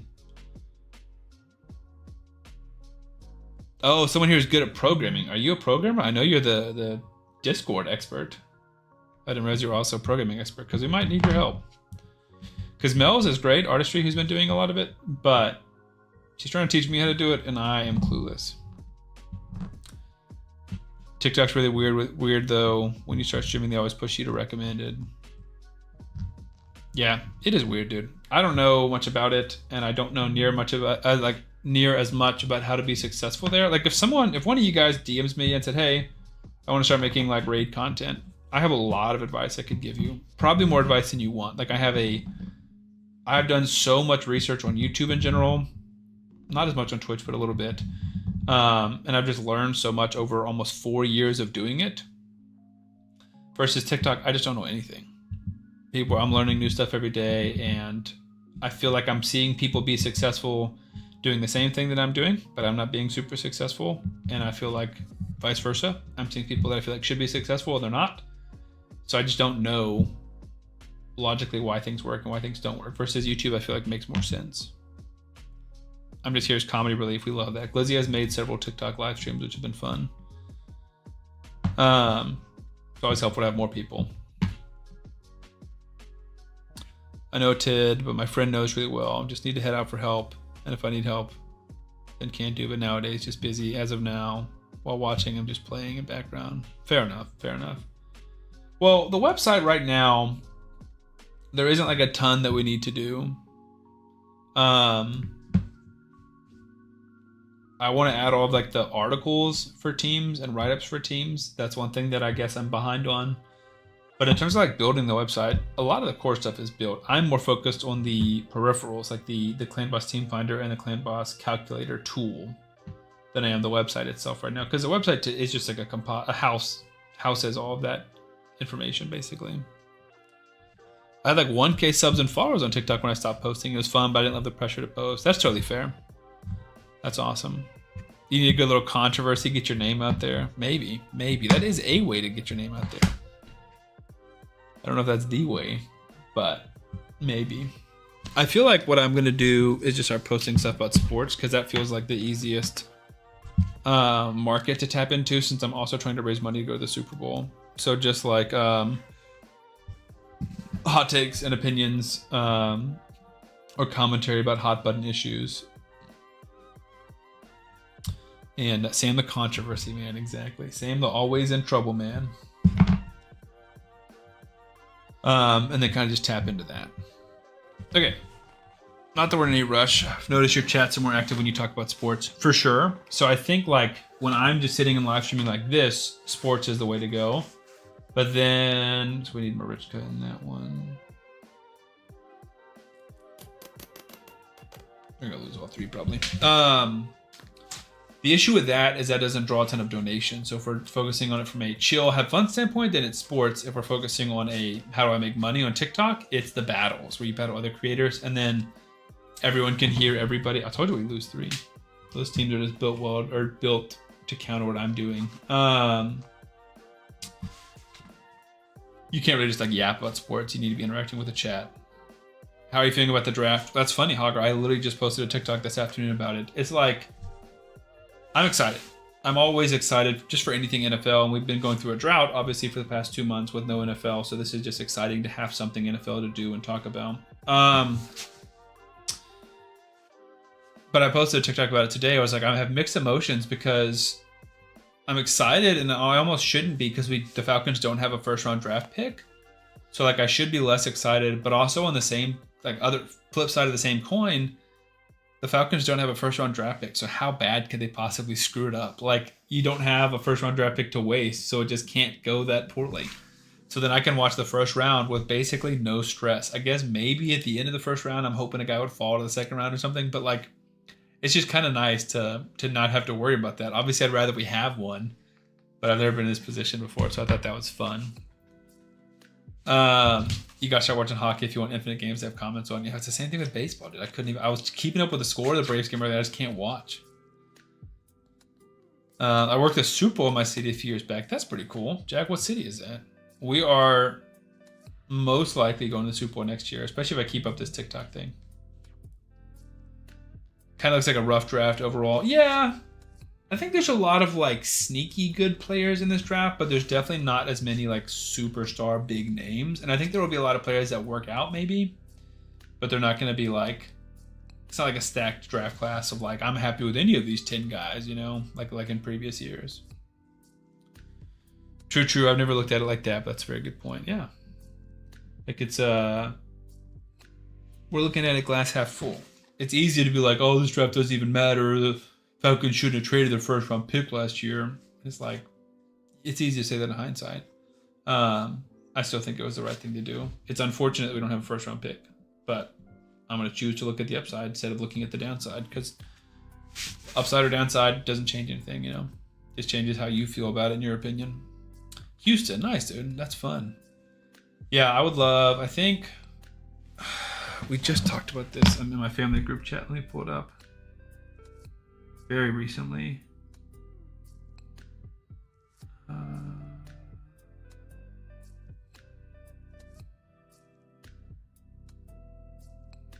No, never mind. Well, next year is in LA, and that's the one where I'm planning to go to it.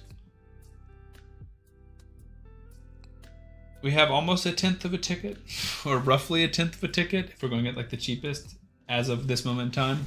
But then I would still need flights and a hotel. And for that to be true, I would also need to keep streaming for at least 10 times as long as I've been streaming. Save your stress for if Tua plays. Yeah, dude, that whole quarterback situation is dicey. It's like we have two quarterbacks that are lefties, injury prone, a little bit in danger of turning the ball over. And I don't feel good with either of them. My hope would be that they're both kind of mid, and then they can kind of push. One of them can elevate the other one to play a little bit better, and they can be an average to above average, but I don't feel great at all. I mean, they're both like one injury away from retiring. So that's just a sketchy situation overall. That one's still running. Oh, we can run some more Cursed City. And you start beating Phrygius up. So this is a 35 million one. Can this team do the 35 mil? Maybe.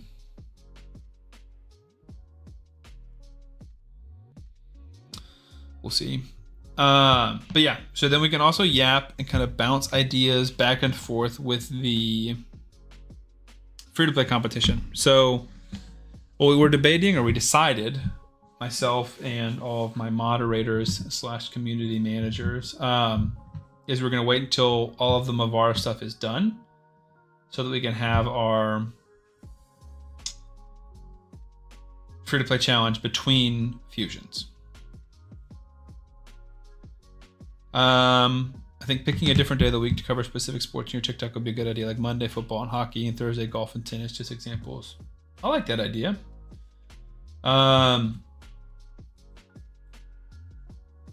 Yeah, I would probably just be basketball and football for the most part in terms of sports, just because I don't have a ton of wealth of knowledge in most of the other sports. But I do like that idea. Don't do too much damage. He's fine. But yeah, I like the idea of scheduled stuff. That's a good idea, Jack. I like that. Okay. So yes, free-to-play competition. That'll be 3 live streams a week, and hopefully it'll go turnout. Yeah, I agree. I think the biggest thing right now is all the people that have donated to me, like significantly, like more than $1 or $2, came from my cousin's live stream. This sucks. We're gonna waste our buffs. We can put a shield on with Helicath. We just can't. We need that damage as soon as possible. So I need to like talk and get to know more people, which is why I'm posting on TikTok to try and like push myself out there and get more like fans to come in and donate, because I can't just bank on my cousin's followers donating to me. I honestly had so much fun last season. I'm a Bears fan. Just watching the team find ways to win at the end of games was so stressful, but the rush from getting over the line was incredible. Dude, there is nothing like it. Like, I went to the Falcons-Rams game last year, which was an inconsequential game for us for the most part because our season was over. But it's like, it was awesome to beat the MVP, and it was such an electric game, and it came down to the wire. They almost won it. and it was electric. It's so much fun. Lizzie said, "Hey, hello. Not knowing a sport is fantastic engagement. Learning hockey or racing, we get you a ton of comments from folks who want to share the knowledge." That's fair. I mean, at this point, I'm throwing anything against the wall to see what will stick. Not here, Glizzy. TikTok. What did Glizzy do? Yeah, hey. I'm confused. What do you think about the Titan event and the Hero's Path? Are you going for them? Yep, I made a video about that for... Was it today? That was today. Yeah, that was today's video.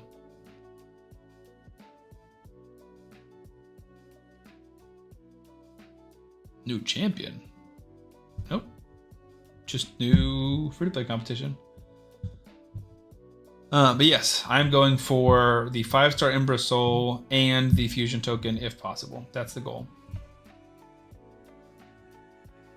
It's a big goal, but I think it's worth it for sure. Okay, so free-to-play stuff. Like I was saying, once the Titan event is over, Titan/Path, when you can no longer get anything related to Mavara, then we will schedule or we'll have our free-to-play competition. So I want it to be as close as possible to that because ideally we want a 14-day competition this time instead of a 7-day. And I don't want there to be any overlap of the competition is still going and people are also still playing their free-to-play accounts hardcore. So the things that we know so far coming probably in the next week. When new champion free login 7-day? I don't know. They haven't released that information to the public, so I don't know. I am not part of the content creator program, so I find out the same time as you guys, maybe an hour or two before you guys. But typically one of the actual content creators releases a video and then somebody messages me from my community, like Hone or someone, or Don or Glizzy, and that's how I find out essentially. So I don't find out with you guys really. We really need him to not die. Shield would help. I don't know if he has Life Drinker on, because if we're just healing with a Rich Guy, then we might be in trouble. All right, what's our damage looking like? We're on track for 28, so not quite. Okay, so yes, 14-day competition starting probably in the next week, right? Because how long are these events going on for?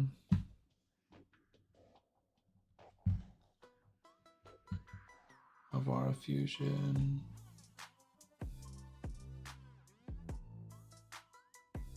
Forge Pass. Anomalous Titan event.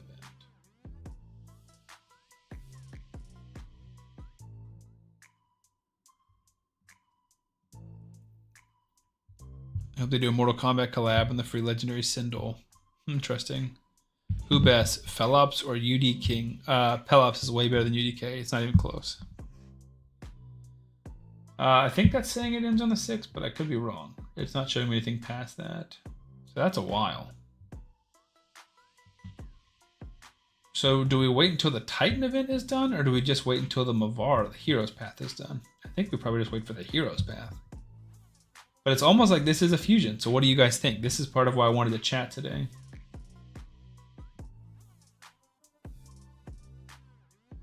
And then we can talk more details about it too. But that's the biggest, most important question is, when do we want to do it? After the whole Titan event is done? I think that'll be near the next fusion. Probably you wait too long and the fusion will be coming back. Exactly. So this fusion started. I don't think I can even go back far enough. The 9th? Maybe? I think it was earlier than that. But we'll call it the 9th. And the Titan event's going to end on the 6th? Maybe? So then we would have 3 days till the next fusion and we need 14. Any promo code in April, bro? There's lots of promo codes that are still active in April. So active promo codes, you can see in my Discord.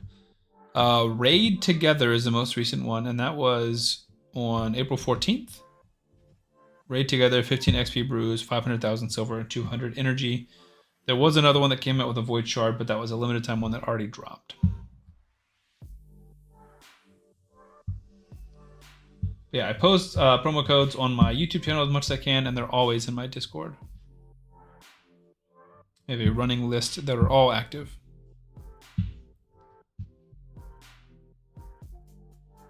I hate doing this, but we need it. So yeah, I don't think waiting until the Titan event is over.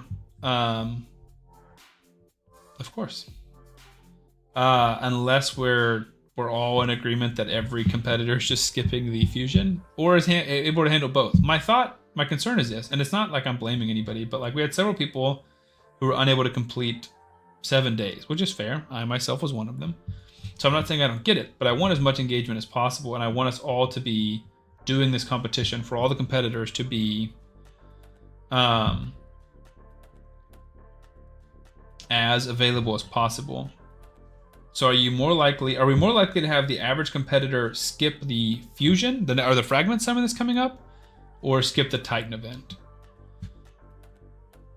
Slash, that's part one of that question. Part two of that question is, which is easier to do simultaneously? Is it easier to do a fragment collector while you're playing in the free-to-play competition on your other account? Or is it easier to do the Titan event on your main account while you're playing a free-to-play as well? 7 days is hard over Easter. That's true. Do we have any holidays coming up? That's not something I've considered. I've just been looking at the raid calendar. Cinco de Mayo? Oh no. Mother's Day is on the 10th.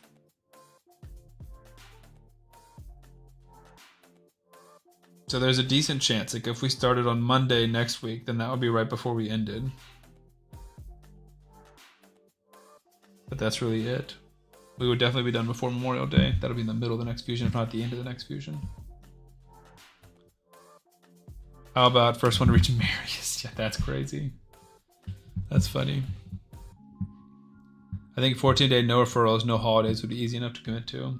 So you're saying regardless of what else is going on? Mother's Day, yeah.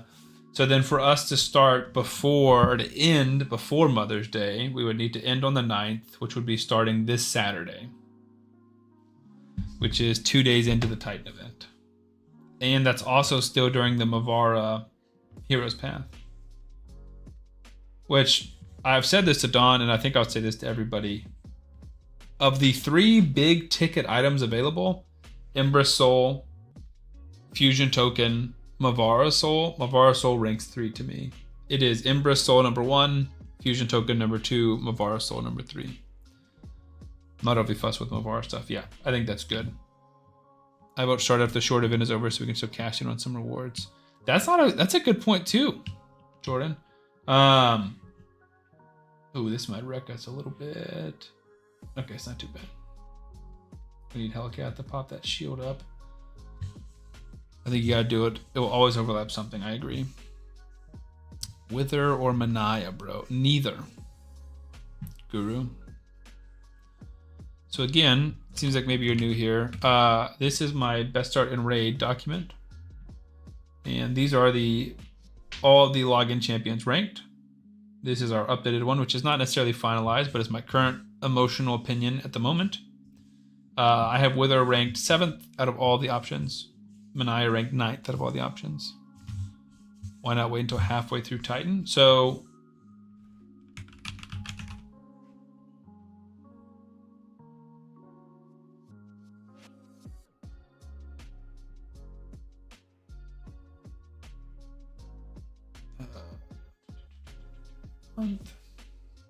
okay, so if we start on the 27th, week 1 would be right here. Week 2 would end on the 11th, which would cross over Mother's Day. So Mother's Day, I would imagine similar to Easter, a lot of people are going to be busy and have plans with their family that day. So to finish before Mother's Day, we would need to finish on the 9th, which would be starting on the 25th, which is this Saturday.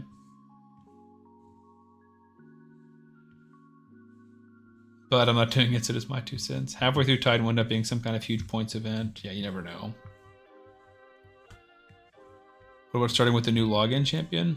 Do we know when there's a new login champion? Oh, is Mortal Kombat rumored to be the new login? I've not heard this.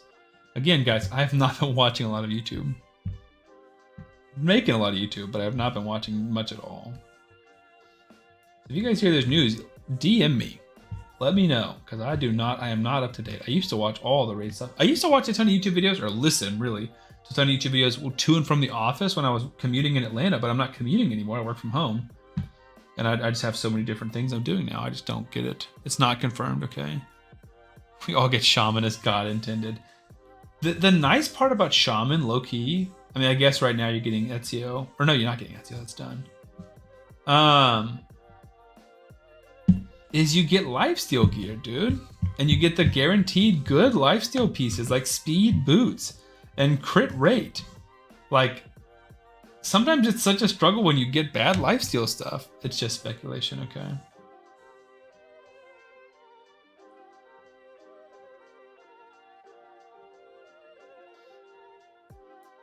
I kind of do believe it, though. It's about time for another IP.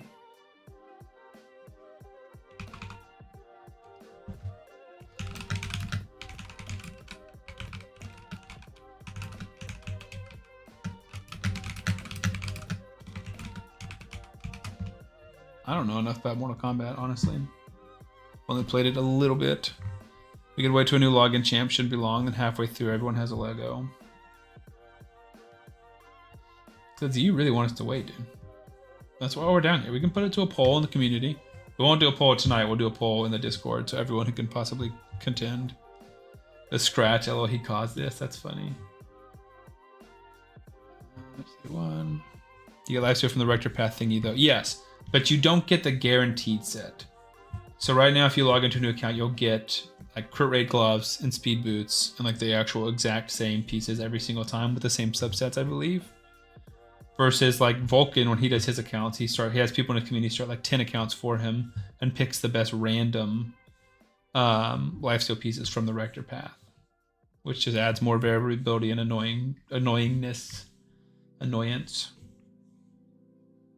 So I think we're going to get the 23, maybe, honestly. Why not?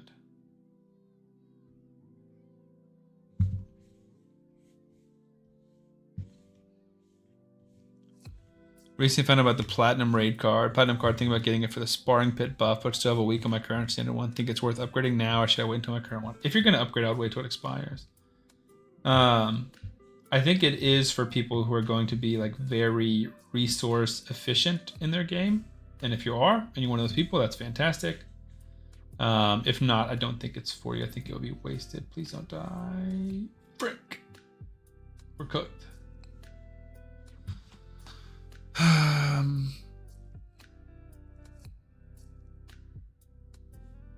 It's all the same Lego though, Glizzy. Instead of random starter codes and charts, the data gained is less valuable. Vulcan does his own account. People don't do them for him. I've heard that that's not true. I've heard that he starts 4 or 5, and then other people in his community start 15 or 24 and offer them up to him, which is a rumor. I've never seen that. I know he loves to reroll. And I know he plays his own accounts. That part's true. But I've heard that people help him with the start to give him the perfect start. I know that he gets the perfect start, whether or not he's doing it himself or people are doing it for him. I know the Vulcan account that you see at the end was not attempt number 1. I know that for a fact.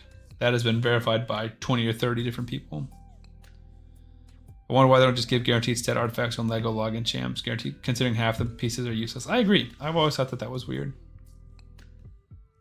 Appreciate that, of course, dude. That's what I'm here for. Aw, hell, he's not geared. That'll be part of it. People offer him accounts all the time. However, he does it all himself and always refuses offers. You might be right. It sounds like you have experience. I'm not trying to argue. That's just what I've heard from several people. And yeah, again, it is 100% positive that he has the best start with the best substats on the best lifesteal, which takes the randomness out of it, which is fair. If I had the time, that's what I would do as well. So this is a 20 million, but I don't... Oh, we have Newt here. We can probably make that work. Don't have a ton of heals, but I think this can work. Yeah. Yeah, man, watch Star Savior Gotcha Games, saw the first vid, and later on he got such a good account he didn't even have time to do so, but oh well. Yeah, I watched him on his other account playing Arcanite's infield when I was also creating content there, so I was re-rolling as he was re-rolling. But he stopped playing that game very, very quickly. As did most people, honestly. They did not stick around for a long time.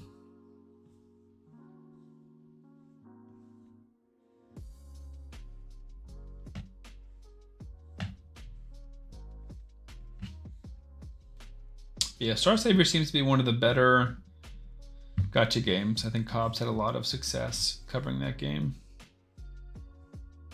His latest start was to get Crocad. The gear he got is the gear he got. He didn't have the luxury of Prism rerolling and gear rerolling at the same time. Yeah, 100%. For sure. Yeah, I mean, the luck would be the Crocad part of it. Did he reroll until he got Crocad? Because that could take a long time. Because we rerolled like 60 accounts and never saw Crocad.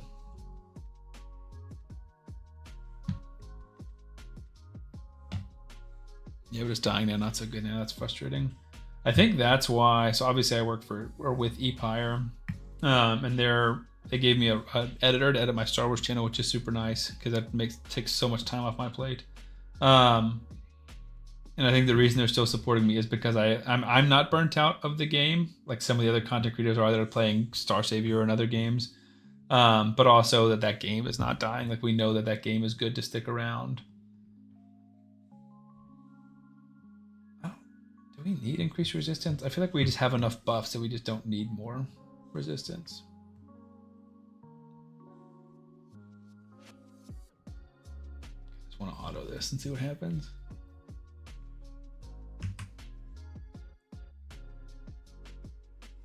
All right, so let's start writing stuff out for this new free-to-play competition.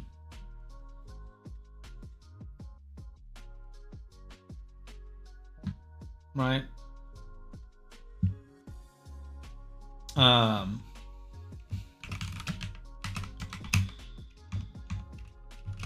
Start date.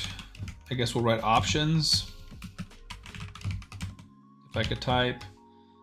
We said the Saturday the 25th.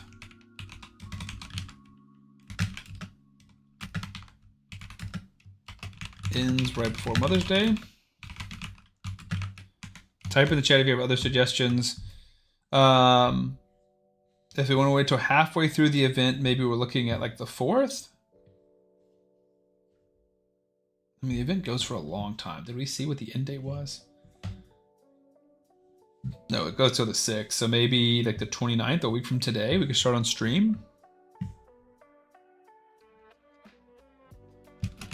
Wednesday the 29th. Half through Titan event. But cross is Mother's Day. So that's something to keep in mind. And May the 4th. Obviously, May the 4th be with you. Arguably, the Crocad Prism start isn't going anywhere close to the optimal start from that anniversary pool. He did it for the long-term fun of that account. For sure, Crocad is super, super fun. I think Vestel was the #1 most fun option I was looking for. Obviously, the best start is Wixweller Nude. Since I'm not playing in the free-to-play, I'm going to leave my pennies in my pocket. I'll be on the other screen playing. Fair enough. I mean, if you have opinions, though, I think they're valid. I don't want to hear all the options because we'll put it to a poll in the community. So you might present a valid opinion that the more people in the community agree with. Even if you're not going to be playing, I think I value your opinion. Okay, so I think those are our 2 tentative start date options. I think any later than the 29th, and we're probably in trouble with the next fusion. You gotta join in on the phone. Well, no, I think Hone is going to be MVP and help me with my main account when I can't during the free-to-play competition. Okay, start date options. Duration, I think we're just straight up on 14 days. I don't think we're really like bouncing that idea off. That seems pretty consistent. You know I'm not the new account guy. Yeah, bro, what champ are we getting after Ezio? I don't know, Leo. It sounds like potentially, I'm getting tired of this guy, yeah. It sounds like it's a Mortal Kombat, but I have not heard anything to confirm that. Those rumors are the same rumors you guys are hearing. I know but you're my guy, exactly. Okay.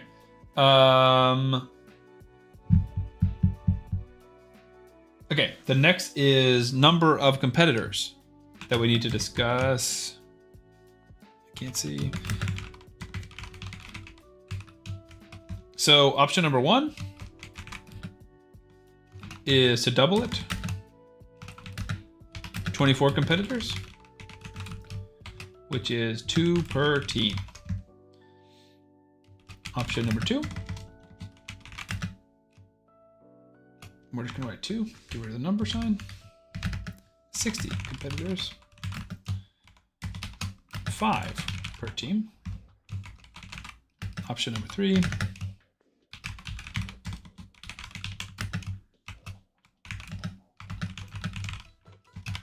So, these are our 3. Oh gosh. I think there's a new Mortal Kombat movie coming out. Yes. So it would make sense to see that IP alongside that movie. I'm hoping for sure it's not the new stuff. Fair enough, man. Zenchi wants in. I love it.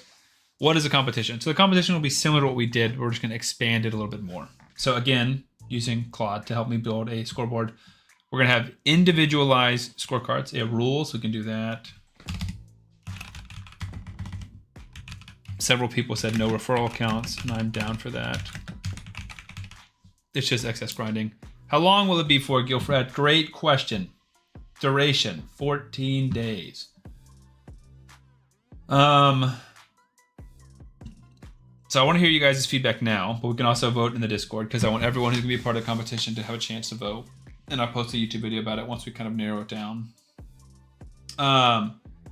And also, if we're going to have 60 or more competitors, I want to give people a week. So, hey, we're starting next week, or hey, we're starting in 3 days. To give them as much time as possible to join the Discord and sign up. So, we can just check the previous scoreboard to kind of get a base, and then we'll add it. So it'll be the same kind of thing.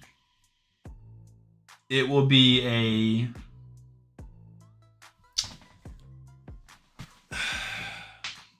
the real question for scoring, and we can discuss this too, because there's 2 options.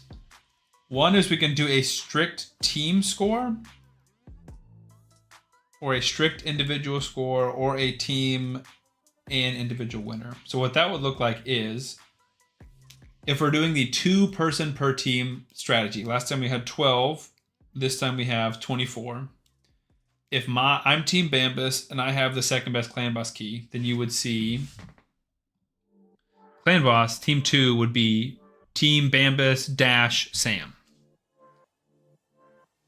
Hold on. Let me finish getting through this. And my team would get points. And then if the other Team Bambus is number 3 and Dragon, then it would say number 3, Team Bambus - Dawn, or whoever.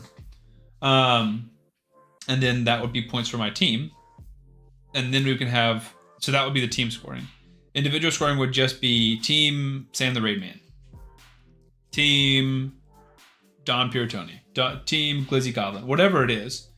And it would just be individual scoring per category like this. We would tweak, obviously, the categories in the scoring system, but similar to that. And then we'd have an individual winner. Or we combine it and do both. We would have a team winner and individual winner. Okay. I want different scores. Also, can I say something I didn't like, obviously? Yeah, as long as it's constructive.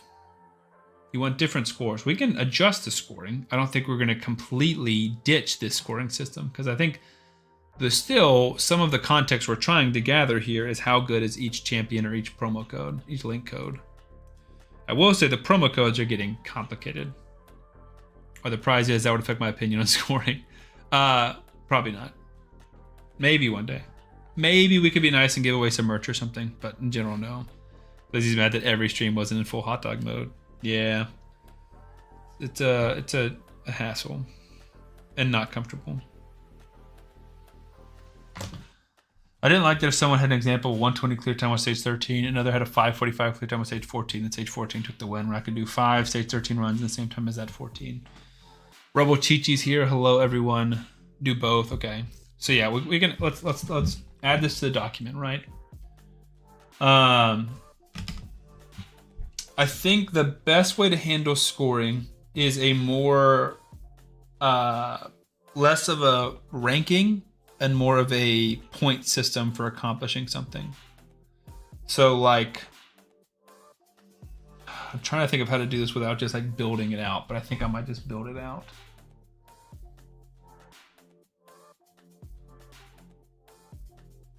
So,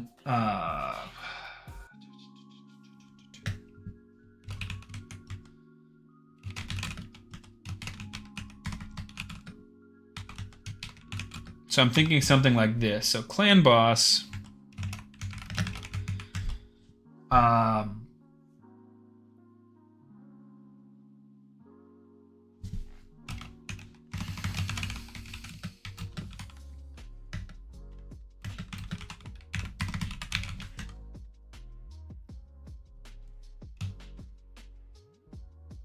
It's gonna be more complicated than this, but we're just gonna write down like an example.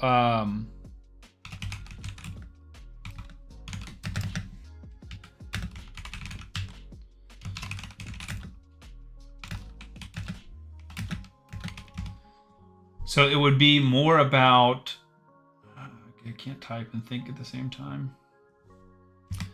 We could either do it like this, where you get to a milestone and receive some points. Or we could just do a straight scaling system. So for example, I think a lot of the issues came from, like right here, Bambus and Corvis were so close, like 300,000 off, that it's a little unfair that he got 3 whole more points than somebody else. And then on the flip side, Narma was so far ahead that they should have gotten more than 3 points. Or Team Anaya was so far behind that this guy should have gotten more points. You know, like, so it would just be like a straight multiplicative scoring system.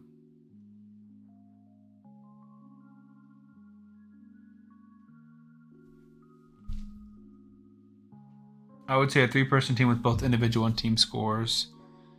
We kind of need to have signups for who can commit on the chosen dates before we decide team size. I mean, that's true. But I feel like we need to nail down a lot of the format before we decide that. But yeah, we can do team size last. And figure it out based off of signups.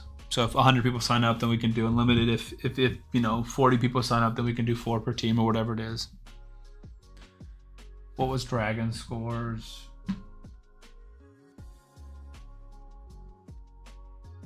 So yeah, the reason I was thinking of something like this is because I could say Dragon 18 clear is 1 point. Dragon 18 under 5 minutes is 2 points. It wouldn't be 2 points, right? It would just be more points. Like a bonus. Dragon 18 sub 2 minutes or 3 minutes equals bonus, right? So it would just be like, I would probably have to ramp the scoring up. So let's just make it more simple. Dragon 20, anyone who beats Dragon 20, I think this makes sense, is 20 points, right? So the scale is higher than last time. And anyone who does under 5 minutes, extra 3 points. So nice, not game changing. And then under 3 minutes, extra 7 points. So 7 points, you could now have 27. You wouldn't add, it would be one or the other. You can get 27 versus if I've got a 9-minute clear, I've just got 20. So this motivates you to clear it fast. And it gives you more rewards for fast clears as opposed to the Narma Pelops 13-minute clears, right? Like it's going to reward efficiency. But then like ultimately you're not getting way rewarded because you're running at a teensy bit faster or someone's clearing the next stage way faster. So I think for Dragon, let's delete the rest of this. Dragon 1 is 1 point. You know, and then maybe we don't start doing time until we reach like 13 plus. Or maybe we just do the highest tier, gives bonus points.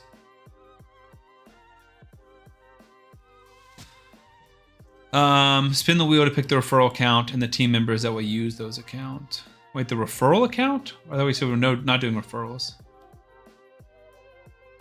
Are you saying to pick like what code and stuff they're using? I would also say best score in Ultra Nightmare is a final scoring. Yeah, I agree. So then again, I think an Ultra Nightmare scaling thing would be... let me think. Let's do triple points. So let's say the winner of Ultra Nightmare gets 60 points. Or maybe more, maybe 75 points. We'll have to look at the scaling. I'll write down a matrix tomorrow or the next day. So let's say the highest is 75 points. So then We could do an objective scoring system based off of a 1 key.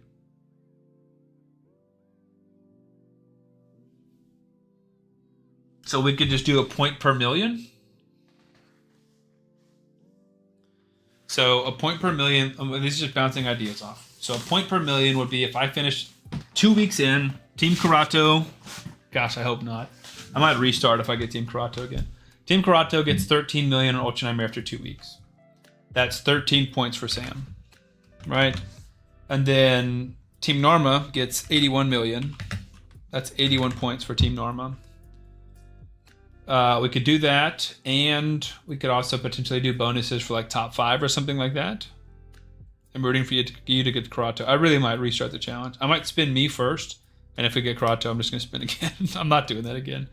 It sounds a little selfish, but it's like I'm putting in way too much effort to go through that misery again. Someone's got to do it, but the host, I can't do that twice. I'll pick anyone else. I'll do Manaya. Gosh, I don't want to. I think that's one of the worst starts too, but I'm not doing Karato again. I'm iffy on the CV score. I think you should be able to get a chest before you points that up. Well, hopefully everyone should be getting a chest, but like the conversion system is just difficult.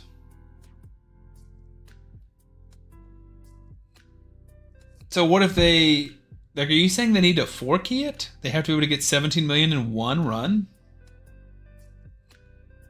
before they get any clan boss points? I mean, I can make that math work. I can do their damage minus 17.5. If you're going to get Ultra, then yeah. I mean, I think that makes sense for us to all do Ultra Nightmare, so there is no scaling system in the end. We can do a scaling system to try and measure progress along the way, but in the end, it's all Ultra Nightmare, so that way it's straight up 13 million on Ultra Nightmare beats 11 million on Ultra Nightmare. It's not does 13 million on Ultra Nightmare beat 21 million on Nightmare, because that's annoying.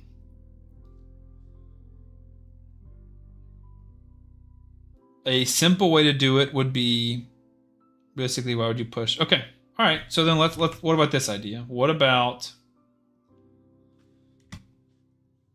bottom chest, 20 points. Mid chest, 40 points. Third chest, 60 points. Fourth chest, 80 points. Bonus points for top 10. So the first person gets 90 points, assuming they get a 4-key. I don't know, 1 key. Or even not that. So let's say our final results are, like, let's say I come in 7th and I'm getting the 3rd chest. So I'm doing, let's say I'm doing 58 million. On my one key gets 58 million. I come in 7th. I would get 60 points for getting this 3rd chest. And I would also get 7 points for coming in. No, sorry. 3 points for coming in 7th. Does that make sense? I still want bonus points for the top 10, I think. Or maybe the top 5 or top 7, whatever we agree that number is, depending on the size. Because I want there to be, like, pushing against each other. Because, like, if everyone just gets 80 points for getting the top chest, then once you hit 70 million, you just stop pushing. And that's still annoying, too. Because I think we should be getting to, if not a 1-key, close with Corvis and Norma. Especially depending on the login champion. I don't know. So I like this for now. Yeah, competitors will come back to.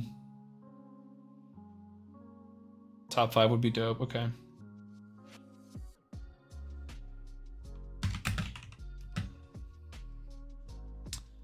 Maybe skew the scoring less heavily on CB, since like Tholan isn't just isn't a UNM champ, but he's gonna crush it in arena and dungeons.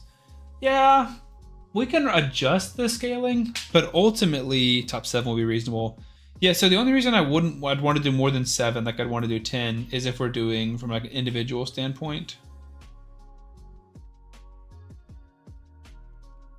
Might need to make a beta version of this just for it to all make sense, because it's like top teams are going to be rewarded or top individuals are going to be rewarded. Like,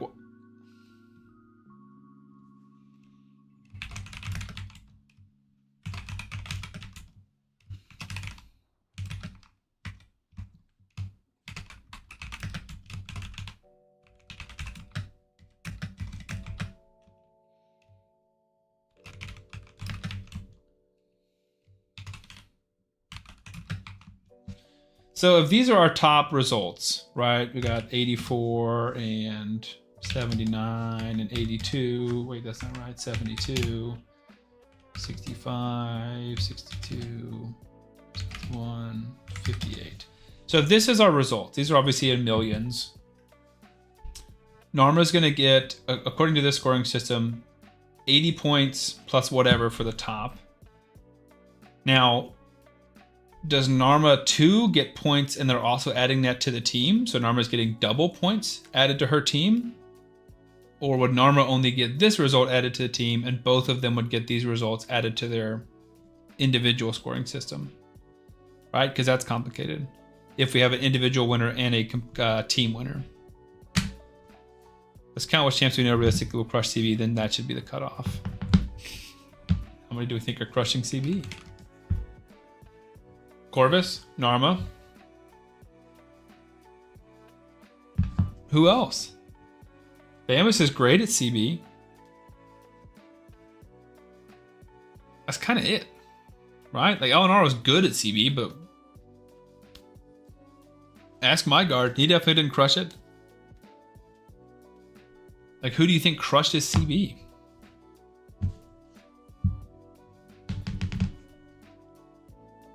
Thing is, like, if you were feeling with Karato, people are going to tap out if they don't get one of the top starters. Depending on the number of participants, especially within 14 days. I agree. I think chest should only matter if you're doing Ultra versus Nightmare. You got to make a chest to make the key count. But if your final test is just damage on Ultra, then it wouldn't matter. It's just damage. Well, yeah, but Glizzy got mad that 1 million more means more points. That guy plops. Yeah, exactly. Yeah, my point is just throwing a random number. Let's just say I get a real bad CB champ and I manage a 5-minute Ultra Nightmare that should now do someone's 1 King Nightmare. Yeah, but that's why we would just, the final scale would be Ultra Nightmare. So, what you're saying isn't the way it was now. It was the way for Dungeon Dragons, but it's not the way for... so we can edit this because it's not live. So, right here. Basilius did 3.34 million on hard, which converts to this number according to the scale, which I think with thanks to Hone, we have a better scale now. But we're saying that this is more impressive than 1.87 million on Brutal. Not by a lot, but by a little bit. So this guy punching up to Brutal did not help him. This guy being you, funnily enough, it's stolen. It is different. It is different. Because this one had a scaling system. Versus Dragon was just... So let's see if we can find a good Dragon example. Right here. So you're right. I can see why you're talking about here. Because you're in the thick of this. You did 14 in a minute and 16 seconds. I did 15 in 11 minutes. So according to my previous scoring system, what I did was more impressive. Which realistically, I think we would all agree that you clearing 14 in a minute and 16 seconds is more impressive. So I agree that that's an issue. So I think that what we would do is probably give you 14 points plus 3 extra points and just give me 15 points. So 15 points for clearing 15, right? And then you get the extra points, or 7 extra points, whatever it is, right? For clearing it under 3 minutes. Does that make sense? There's just so many nuances and things that go into this, which is why I wanted to discuss it on stream, because trying to accomplish this all via Discord is awful.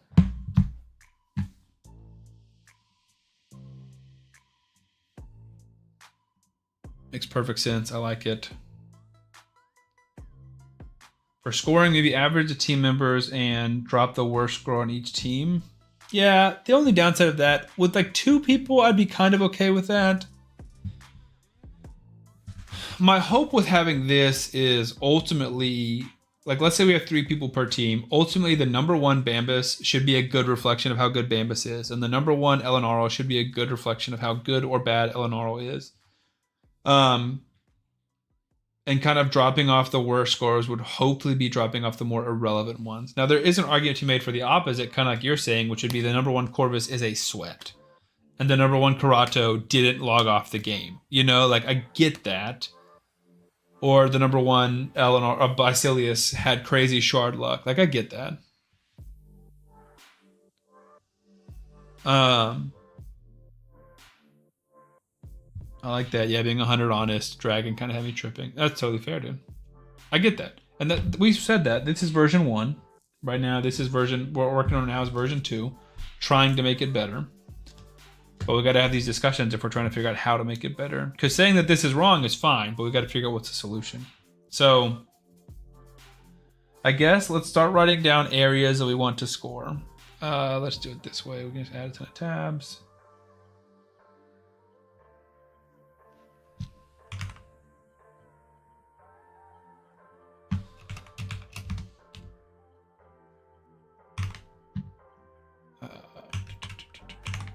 Ultra Nightmare. Anything below Ultra Nightmare, we're going to use our scoring system.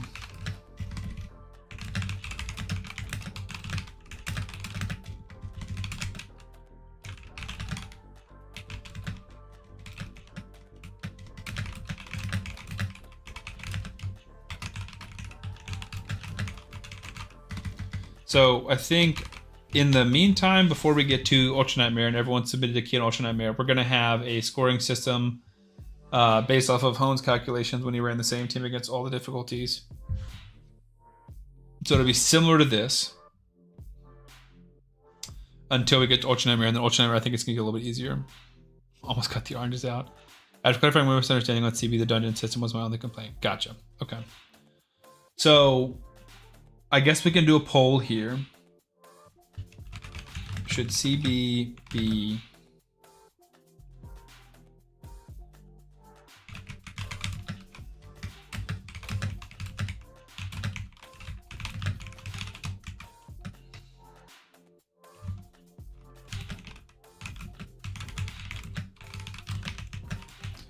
I think, right, so those are our 2 scoring options, right? Like, let's jump here.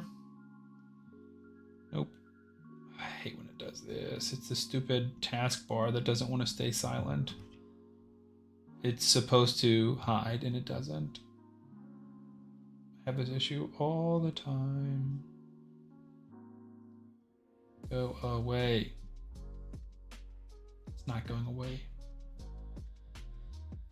Okay, so if these are our scores, right, then scoring system 1 and system 2. Scoring system 1 would be 80 points. Let's say it's top 5. 85 points. 84 points. 83 points. 62 points. 61 points. 60 points. I think my math is correct. And this one, 58 million, is still in the same range. That'd be 60 as well. 60 points. Okay. This scoring system would be the exact same as this, actually.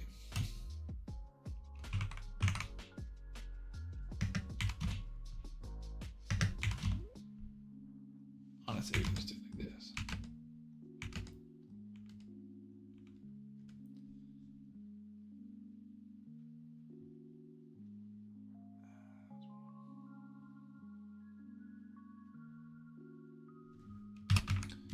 So these are our 2 options.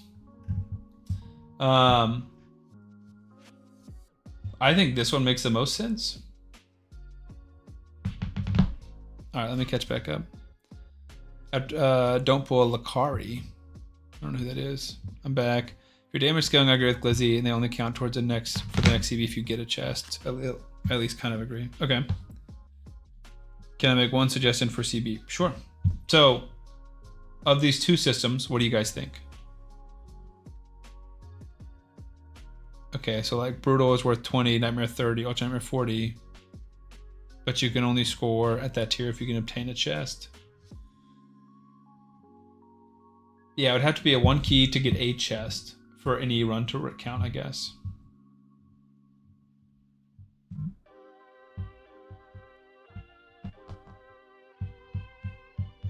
I think that makes sense.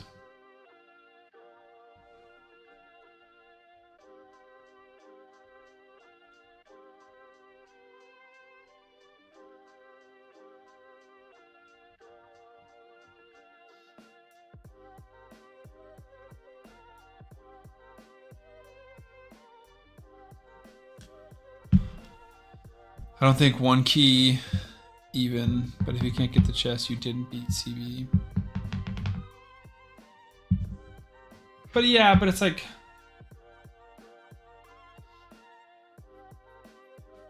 What are we worried about right now? So, at the end of the competition, like the actual winners, everyone has to submit their best 1 key on Ultra Nightmare, and it will go like this to one of these 2 scoring systems. So, chest or not, if you're submitting a 600,000 on Ultra Nightmare, you're gonna be in 12th. You're gonna be in last. So I don't think that hurts anything. I think it only has a negative effect, possibly, is if we have the scaling system where Ultra Nightmare counts way more than easy. Someone goes in day 1 to an in-game clan, submits 200,000 on Ultra Nightmare, and they're ahead for a little bit. But like that doesn't really show anything.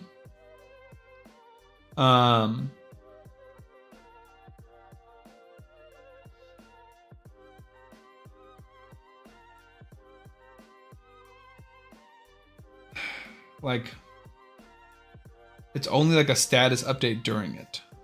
I like doing just Ultra. I think that makes sense. First of all, I think everyone should be probably hitting Ultra Nightmare. Chest means nothing. So if chest means nothing, then I think that we just simply do a 1,000,000 damage per... a 1 point per 1,000,000 damage. When we add a new hero to your table using a promo code, yeah, we need to add them. So new player promo codes.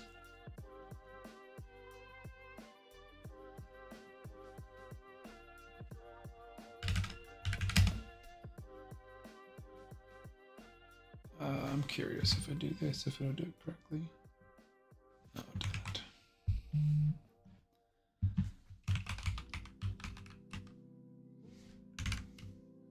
didn't. Can you guys grab the codes for me? Cupidus is Heartbreaker. What is Podrigs? Chest means nothing. I'm on board with just damage, Ultra Nightmare. Sam, do you see I got my 1 key Ultra Nightmare? I didn't, Marcus. That's awesome, dude. Let's go. Scroll up to see my messages about champs.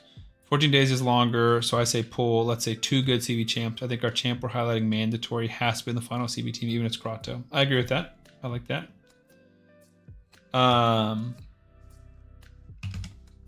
For any run to count, I mean, I guess you can't do arena, but besides that, for any run to account, CB or dungeon, etc. Link code login. Got champ has to be.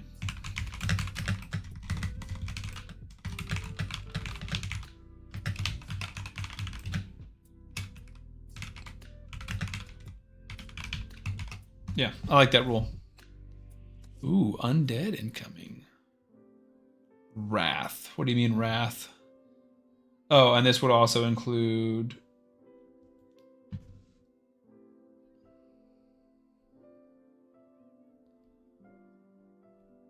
I'm more worried about the CB weight since 80% of the field is going to be starting with a non-CB champ.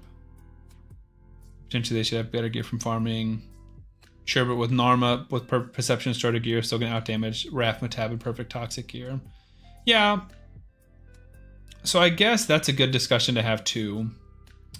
Is, are we focused more on a competition amongst all of us? Or are we focused more on pushing out who is the best of all of these starter champions?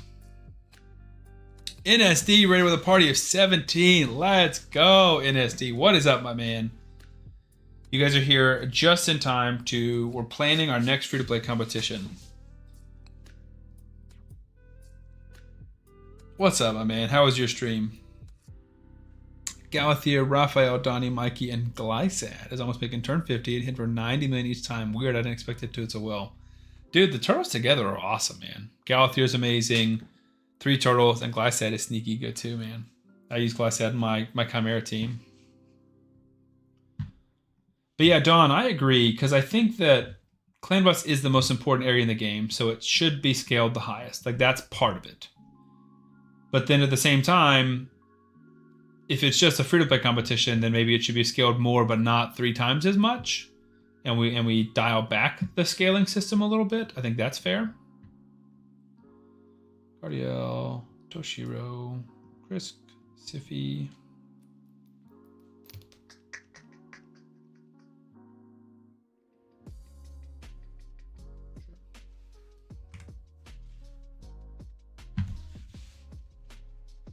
It was good, just slamming out takeovers from the subathons and stuff. Nice, dude. Nice. And we do have Glysad and Galathier and Golden Elixir and a 6-star Mikey Soul. That does help. Oh, sorry, Sam. Wish I didn't catch you tonight, man. No worries. So you said, or no, you're talking to NSD. But we have promo code champs that can make up for that. Sure, but Narma's got promo codes and somebody else. So yeah, what we're talking about for the Raiders that just came in from NSDs, we're doing another free-to-play competition like we did previously, where we're all going to spin a wheel and randomly get assigned one of these 12 starter champions. And this time we're going to play for 14 days instead of 7 days. We've obviously got new player promo codes now to add. We have Cupidus and we have... This frustrates me to no end. Cupidus and Padraig. I'm this close before I get another ad. I hate that. We need to get you a sub, my man.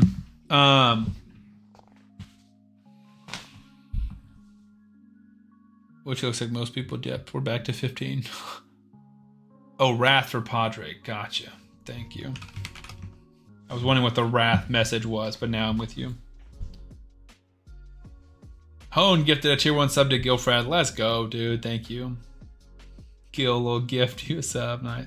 Oh, Gil, I'll gift you a sub after Friday. Well, Hone beat you to it. I thought was each Link champ was a division, so I got Raph Matab. My top scorers are competing with everyone in the Raph Matab division. Then that winner gets compared with the other winners. Yeah, shout out to Hone. That was awesome. I don't know. I think I'm fine either way.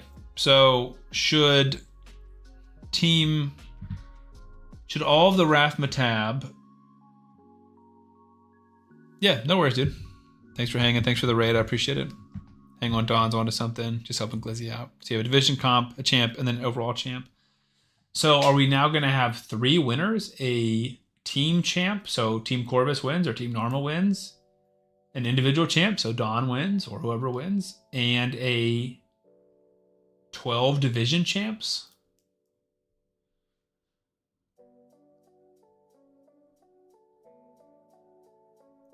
Or maybe we just have the individual champ be the winner, the division champ from the winning team. Thank you, brother, but I was joking. I don't need to do it. Nah, 1 sub is not too much, and that's no ads for you. It's helpful because we want you in here hanging out and chatting. Just complaining for fun. It's a lot of content for you, yeah. Well, I appreciate it. So... Dude, this stupid taskbar is pissing me off. It's supposed to hide. Okay.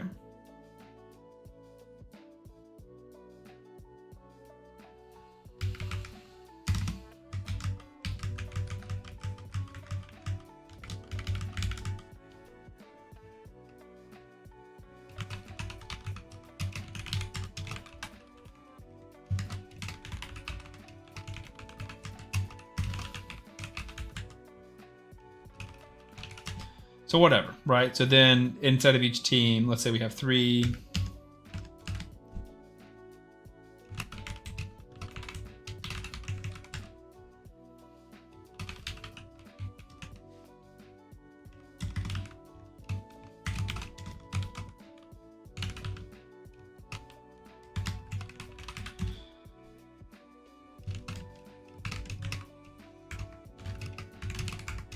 wish I could type. Okay, so let's pretend, right? So these are Team Corvis wins. Team Narmer gets second. Team Thorn gets here.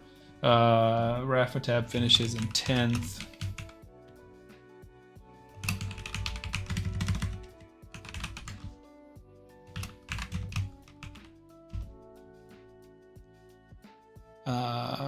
Who's somebody else? I'm blanking on names right now. Okay, so Team Corvis wins, right? Let's say. Then everyone who's on Team Corvis is a winner, and this is the champ winning. Team Corvis, we're saying that team won because that team is the best starting code or whatever.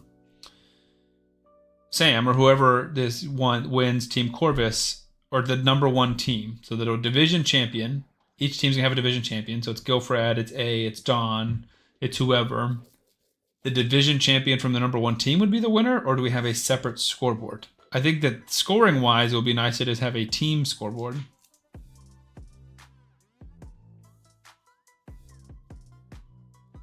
And then we would have division winners. So we would have 12 winners from all the 12 teams, one winner from each team, and then one individual winner, which would be the number one person on the best team.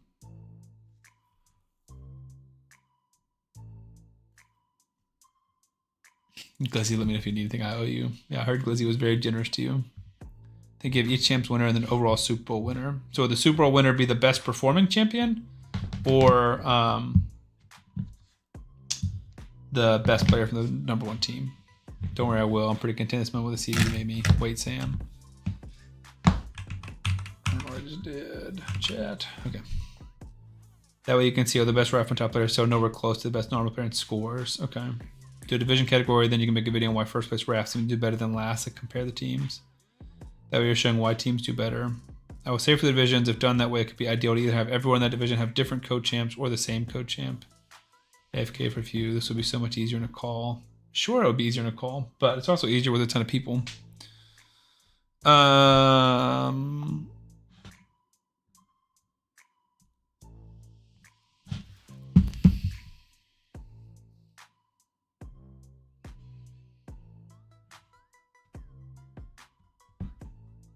I agree, a division category, but also a division category doesn't make sense if you only have 24 opponents, because then it's just you versus one other person. So, okay. So for the best overall champion, we need 2 leaderboards then. Which the good news is, this leaderboard is essentially our individual leaderboard. We tweak this. Count Smerold with the follow. Thank you, I appreciate that. This is basically our individual leaderboard, which we'll tweak. And then we'll choose how many places to give it out. How goes it? It goes well. We're planning our next free-to-play competition, which should start in the next week or so. So then we'd create a team leaderboard. So in terms of submissions, every team enters their submission. So the way that we're doing this,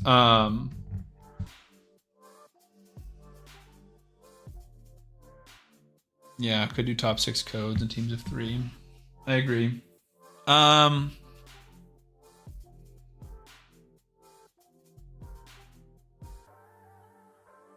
Everyone submits their own scores. So the highest clan bus score from Team Rafmatab, the 3 competitors and 3 Rafmatab, Team Rafmatab, will be that team. So Team Rafmatab's submission. That would go into the leaderboard category area like this. So then Team Krokmar's submission would be the number 1 score from their team, which is this. And Team Krokmar would receive, whatever amount of points based off of that. I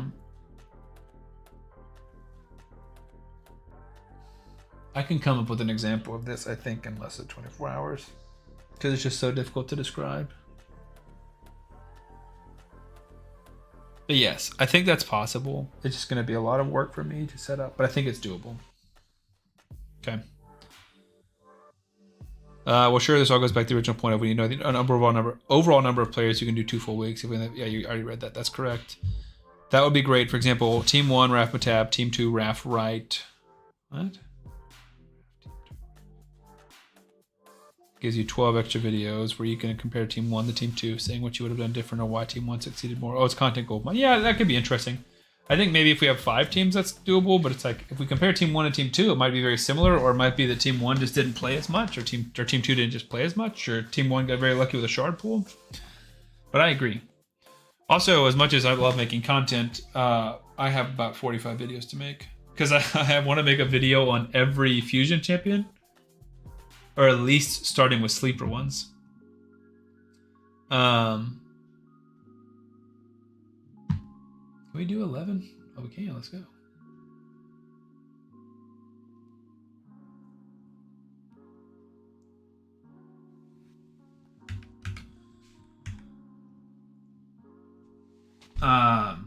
So yeah, we have no shortage of videos to make.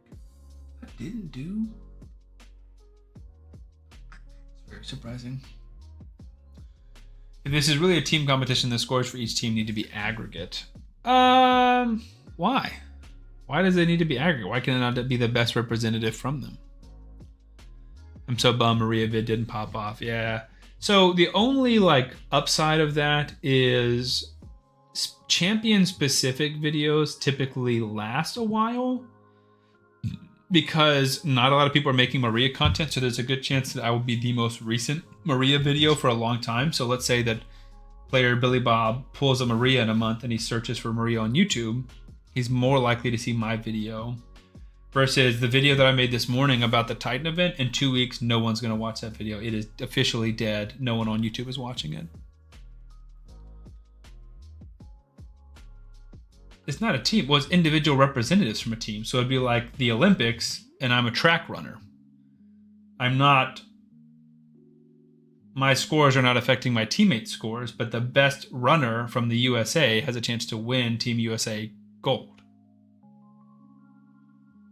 Because it's not a team game. Performances are inherently individual. If I'm on Team Karato and with 2 people I don't know, we're not working together. We're not actually a team. We're not coordinating our efforts. We're not saying like, come on guys, we need, I mean, like if anything, you could coordinate more if you're doing different areas, because you could say, hey, I've got a really good clan boss champ. If you guys want to push like dragon, I don't have very good dragon champion, so you can try and earn our team more points in dragon and I can earn our team point in clan boss. Like you could coordinate more as a team and play more as a team if we did the individualized scores, not the aggregate scores. Or like a team effort between Team 1 and Team 2. Well, it's just team effort in terms of who can contribute in what area for your champion. My 3 to 4 day old account with Corvis Padre pulled a few ancients because why not? Second one, I got Brugard Jerbo, and 4 inches later, Leggett TX. Dude, that's insane, bro. So one person on Team Corvis focuses on Dragon, another on Fire Knight, etc. Exactly. Hence, the average score would be better if the team is scoring. Wait. Now I'm kind of... All those comments came at once. I can't tell if you guys are all agreeing or disagreeing. We saying we like aggregate scores or we like individual scores? So the number 1 Dragon Corvus champion counts. Well, you're still representing your team, so there is a team. Think about like the Ryder Cup in golf. Like there's Team USA. Scores are completely separate from each other, but you're still trying to score for your team. I feel like we're really getting hung up on the pedantics of this, which is silly. I'm going to keep calling it teams because you're still representing your team and you're still trying to do as good for your champion as you can. I don't know what aggregate means, so that means we would average it out. So...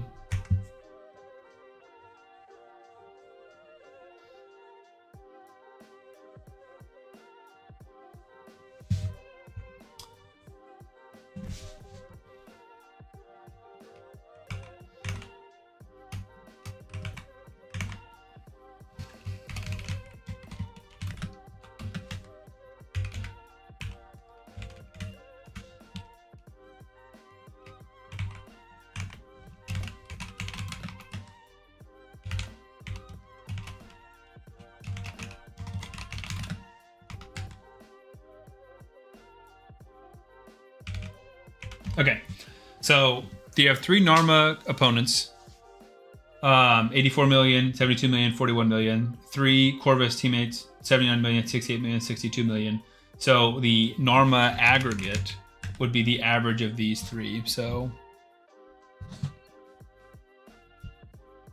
84 plus 72 plus 41 divided by 3. Team Narma got 65.67 million. And Team Corvis 79 plus 68 plus 62 divided by 3 got, wait a second, something went wrong in the math there.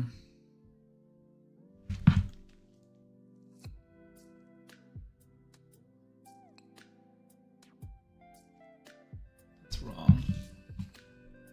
Right?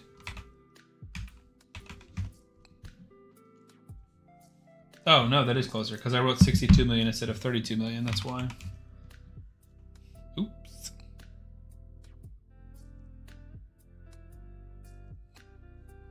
$59.67 million.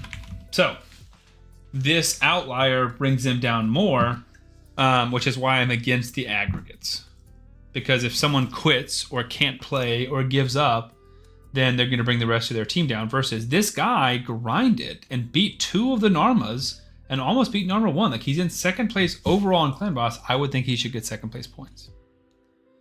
Average lead to sabotage scores, now would just be a nightmare to deal with. Exactly. Have people join other teams. Yep. That's a possibility too, unless we locked it. I would rather be an individual challenge against others who have also been saddled with your Wrath Matap start. And then you go to the playoffs, the winners of each champs division. Don't do aggregates. Yes, don't average. I agree. Okay. Seems like almost everyone is in agreement. We're not doing average scores. The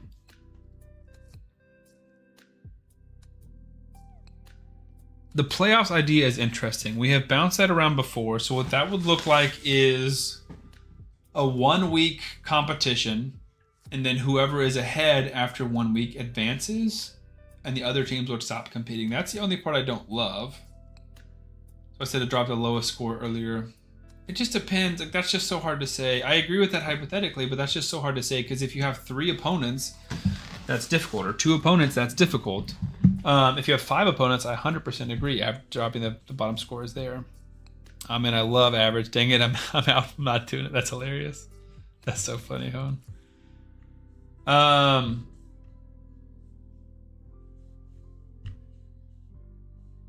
A downside of doing top score, so of only counting Narma 1 and Corvus 1, is if someone pulls a Wixwell or a Maneater or Demitha or just someone crazy, a Krisk, a Klazag, like someone game breaking, then it's going to like misrepresent their team. So we could also try, depending on numbers, an aggregate of the top 2. Trying to think of other ways to like mitigate that. I mean, that can happen in anything for sure. You kick people out because they don't do enough good enough, people will be demotivated to do challenges in the future. I agree. So I think that's why I think we don't do the playoff thing now. I think that's a potentially an idea. It only makes sense with a bigger team, but it's just so hard to say because we just don't know how big of a team. We might only get 20 people that want to play this, and that completely changes how we do the challenge. So let's say no averages or no averages for now. I don't like system 1. I like system 2 of 1 million per key, and then we can do a conversion rate based off of that. Out of 20 who say 5, don't drop out. I agree. Especially 2-week challenge. That's a lot of time for people to try and play every single day. And I guess a benefit of if we did the unlimited option, if we have like minimum of 2 per team or 3 per team or something, then not as many people are going to get saddled with the unfortunate starts. So you might have 30 Narma competitors and 4 Wrath Matap competitors. Individuals are just easier. It for sure is easier. You should only use the code characters for the competition. Yeah, we talked about that last time. People just aren't going to want to play that. Raid is a game of RNG, and shards are just a part of that. Like, we've done that before. Like, how Hades did his free-to-play competition every single year. And the year where he said no legendaries was for sure the worst year. Everyone was in like unanimous agreement that that was just the worst year. Because you're getting punished for pulling a Heffrack, where you should be over the moon for pulling that. Like, yes, if you're viewing this from a data gathering standpoint, it's 100% just the link codes. You get these champions and your starter champions. You get the so I'll get these 4 and Patrick, and that's it. That's my team. Which we can try a competition like that in the future, but I guarantee you it will be less well received than the other options. Alternative option, ban Corvis and Norma. We all use suboptimal codes. Maybe down the line. We can do a playoff between the champions of each challenge at the end of the year. Interesting. The champion of champions, yeah. Glizzy said timeout. Hold up. I'm intrigued. Realistically, if someone pulls a Lego out of a shard, it wouldn't be too hard to message you and see if that champ would skew numbers. Any Lego is going to skew numbers. The thing is, even if we say we're not allowed to use the Legos, it's still going to skew the numbers because it's a 5-star chicken. So in that Hades competition, he pulled a Heffrack, and I was very frustrated that he wasn't using him. And he was like, all right, cool, I got a 5-star chicken. That's helpful for Kale. And he fed him for Kale, which is a unfair advantage based off of luck and RNG that he got for pulling a legendary champion. Yes, that affects you less than if you use that legendary champion, but it still affects you and helps you. So there's always going to be some level of RNG, and I don't think it makes sense to punish people for having good luck. You should be happy when you have good luck, not sad. Don't take the fun part out of the game, I agree. RNG is my RNG game, blasphemy. RNG is in my RNG game, yeah, exactly. RNG is obviously frustrating, but it's also exciting.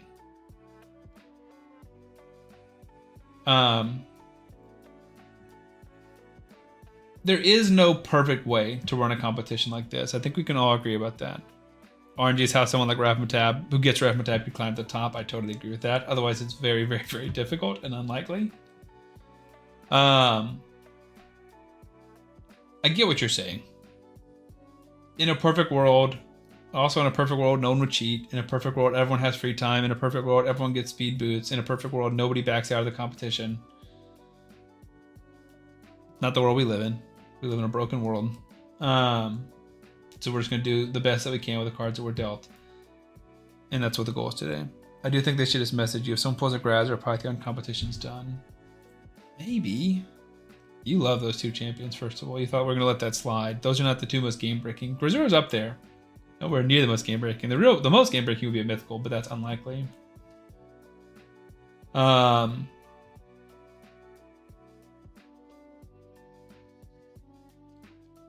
There's a ton that are game-breaking.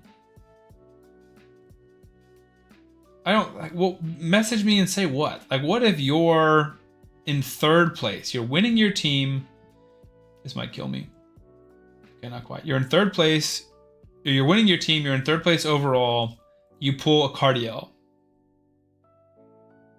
Odds are you're in 3rd. You're going to win it all because of Cardiel. Do you drop out of the challenge? Do you not use Cardiel? Are you allowed to use him as a chicken? Are you not allowed to use him as a chicken? What is the correct answer there? You can message me. I'll make the choice. I'm not playing. I mean, it makes sense. Hone's an impartial party. I just don't know what that resolves. Like, dang, I pulled a Krisk. I guess I'm out. I mean, technically, you could rip 3 Void Legos from the free Voids. It's unlikely but possible. You get to win that challenge. That's fine. Sometimes a team hits on a 4th round draft pick. I agree. Perfect. Don't touch it all. But how do you measure that? You would almost need to make them quit, or you would need to make them feed that champion. Because, like, okay, maybe they don't use that. I pull Cardiel, right? I'm Team Tholen. I pull Cardiel. Maybe my final key doesn't show Cardiel, but maybe all my other keys did. And maybe I got up to Fire Knight 20 using Cardiel, and I farmed fast Fire Knight with Cardiel. But then when I show you my 6-minute Fire Knight 20 run, I take him out and use Fahrakin instead. Like, there's just no way to measure that. There's no way to police that. I don't have access to people's accounts. I agree. That's raid. Just leave it. You'll still have it after the competition. No, just vault it. But you can't do that. then it's a bummer you pulled that champ instead of a food epic. I agree. B52, yes and no. I think... I don't know if it's going to happen or not. Deity and I have mentioned doing a straight up competition where me versus him using our link code champions. Like I used Corvis, he uses Norma, and I think that would be... I hate when Toshiro switches form. Stop doing that. Your second form sucks. It doesn't matter. You already got 1 key. That pisses me off. But yes, hypothetically on paper, that's it. But at the same time, this is now a community challenge where all these people are competing. So the real purpose is to have fun. And a lot of these suggestions are just not going to be very fun for people.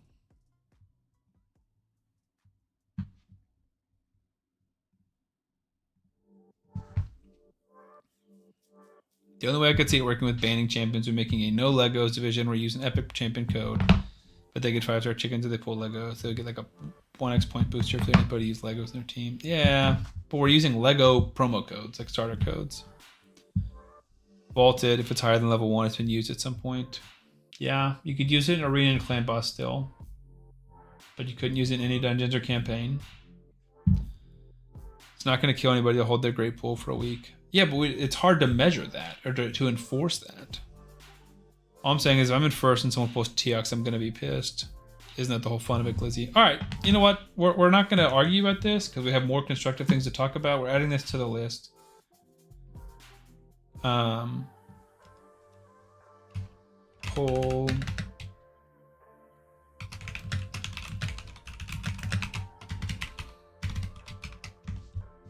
We'll put that up to the community, and people can ask.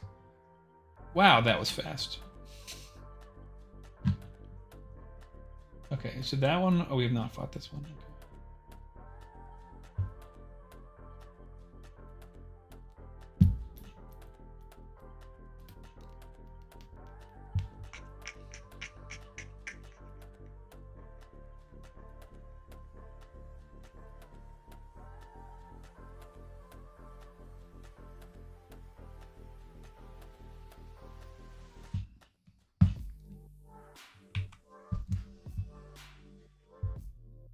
The point is fun. If I can't use my leg I pulled, that's the FU and fun, and that's not fun. Yeah, I agree. I think you should be able to use your pulls, but we can pull the people and let the people choose. The majority of people will decide. Okay. All right. So tentatively, we got to pick when we're starting. Watching while I write my paper. Watching while I write my paper. Hope all is good. Thank you, Eric. Counter if you get Corvus and pull an E-check. How is that fun for everyone else if there's no point going for first in Dragon? Because you can go for second, dude. There's a lot of prizes, and you can still, as you saw, you don't have to win first in any category to win the competition. You can get second and everything and still win it all. It's aggregate points. But also, I mean, is getting second or third in one challenge the end of the world? I'm not discouraged after getting clapped in our challenge. What did I finish at total? 7th? To getting 7th in our challenge? I didn't. Is that even right? I think that is right.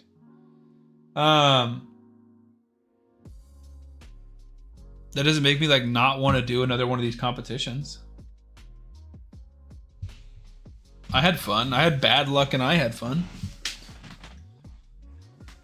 Imagine I pull Soul and Arnie either vaulted or feeded. For sure. Yeah, very. Why do you play Raid to get more champs? So why take that away? I agree. For the fun experience. Challenge is nice to win, but it shouldn't be the only reason you're participating. I agree, WLX. I think that's a very good point. I feel like we got closer as a community, especially us competitors that are messaging every day. We're complaining. We're going through the mud together.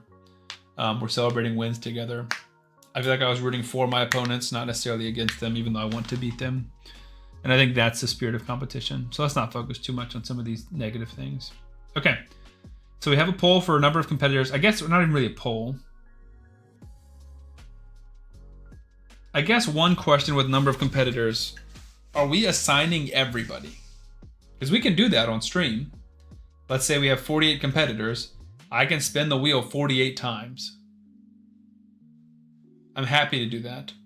Or if we do the unlimited option, or even anything more than 24, we can just say anything over 24 is minimum of 2 per team. and everyone else can choose? What do we think? Or is it all RNG? Fighting Beaver says, banning Legos is kind of lame. RNG is the foundation of this game. No, I said competitive or community last time, and you all said competitive.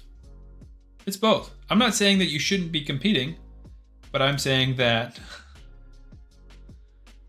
it shouldn't be the end-all be-all that, oh no, someone's beating me, I'm not having fun anymore. Totally agree, Sam, with the OG free-to-play. I was cheering for all the guys who were crushing it in CB. Exactly.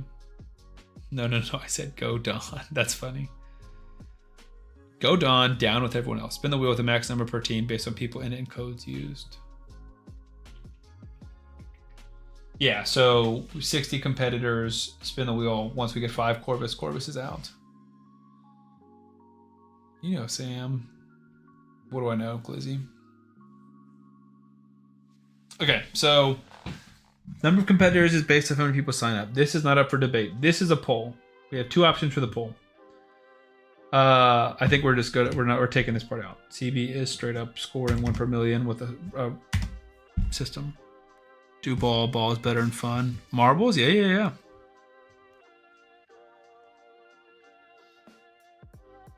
So yeah, then they have to be live. That's a good point. So marbles is fun. We could do like 60 people in one race, and you know, numbers 1 through 5 are Team Corvus, numbers 6 through 10 are Team Narma, whatever it is, and assign number ranges. But yeah, then all 60 would have to be live. If they're not live, we'd have to basically spin a wheel anyways. I think we stick with the wheel over marbles. Especially if we're doing it on stream. A lot of folks sign up and can't view live. Yeah, a ton of people are in like the UK or in like New Zealand and Australia. Did you miss a chug, Sam? I did. Okay.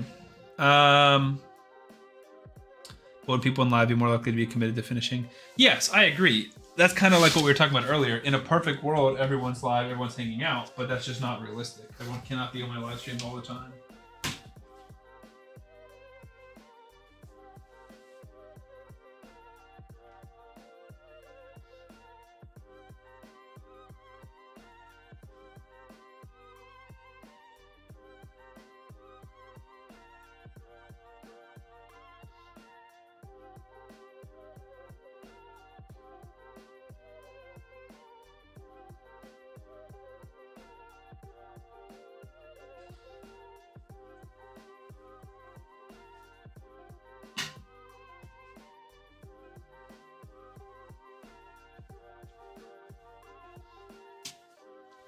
Just giving you guys more time to admire the lights while I'm gone.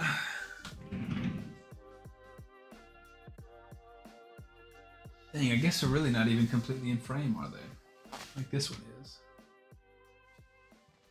It's crooked, it keeps falling over. It just wants to lean that way. There we go. Simon with the follow. Thank you, Simon. Get that drink, big dog. Marble is in the top 5. Get to pick. That's interesting. The rest are at the wheel's mercy.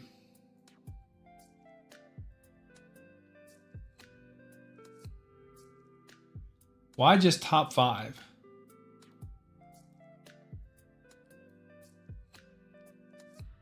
I feel like do like 3 marbles game. Marbles promotes competitive spirit. Nah, do wheel. Should we put this as a poll in the Discord as well?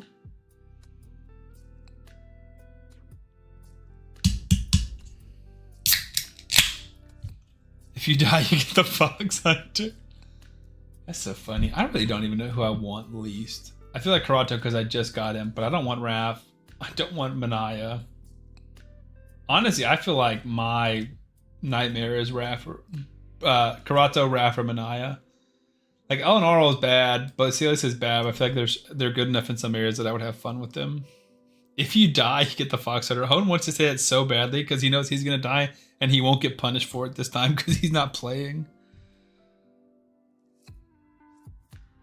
All right, let's chug a drink. I know you, Hoenn. I see right through you. Exactly, Hone. That's a problem because you have fair, you win marbles, but everyone else gets bad starts. That's true. Dude, when I at least has a speed lead, Raph brings literally nothing. I would want to trash one that way. The stress of succeeding wouldn't be there. That's funny. Well, Don. You know what, dude? No, you picked Raph Matab, dude. I feel like you can complain a little bit because we have him ranked as 12th, but at the same time, you picked him. Before we started, you said, I'm taking Raph off the board, I'll take him. Which was nice of you. But yeah, I feel like you get a max word count for how many times you can complain about him. I don't know if he was excited. I think Don was willing to see if he was good because he's never played him. And all of us were complaining about, like, I'm going to quit if I get Raph. I'm going to be so mad if I get Raph. So I think Don was legitimately being a nice guy. But it's also like, you did pick him. All right, let's chug a Dr. Pepper. Even though it's going to be freezing.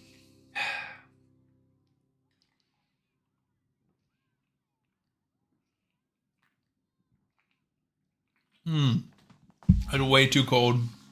I'm way too carbonated. I'm saying Manaya is better. I think I agree with you. But Raph's kind of like you're saying, I haven't played with him before. I also think increased resistance can be fun in some niche areas. Like we can add like Hydra and stuff into the scoring system, and I think that he could be decent there with his AoE provoke and his increased resistance. I can feel the burn out, Dr. Pepper. It is burning, dude. I'm not complaining at all about getting Raph. Yeah, you're right. I'm giving you a hard time mostly. I would like to send you. None of which are going to happen relatively easily. Maybe we take Slither up. I'm going to send him.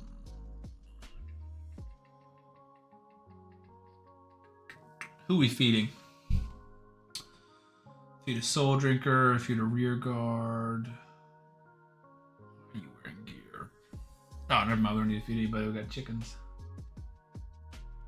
Send to 5 stars. Bingo. Feed a Lego. Nope. I want Krokmar so bad, bro. Dude, I want Tholen so bad, man. Why do we even need the turd links? You could just use good link codes with different single code champs.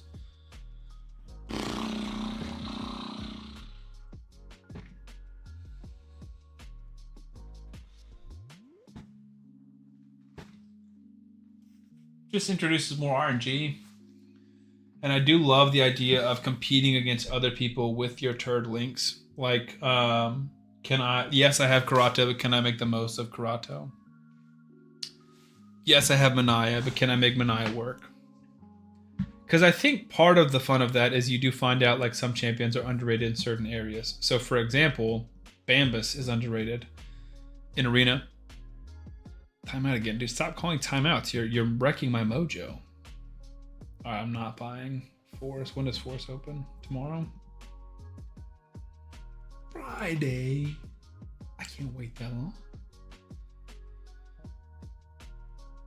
And that's Sunday, dude. Well, I definitely can't afford to open both.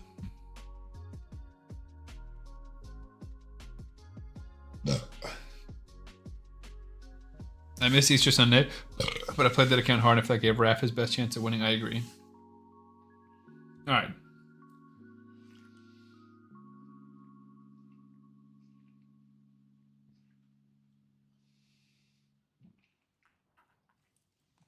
He's awful. I don't know why I do this to myself. Is the point to see who the best overall is? Because realistically, wouldn't want the champ people are most likely to sign up with. Yeah. I think at this point, we're kind of past what link code is the best. Because, yeah, like, you would never, ever start with Raffle. He needs some milk. Yeah, like, if someone says, hey, Sam, thanks for the video. I am brand new to Raid. What should I use? I would say Corvis with Tuhanarok. Or I give them options. Corvus with Tuhanarok, Narma with Tuhanarok, Corvus with Pelops, Corvus with Padraig. You know, and you give them options, and there's so many good options. No one would ever start with Raph Matab and UDK. At dawn.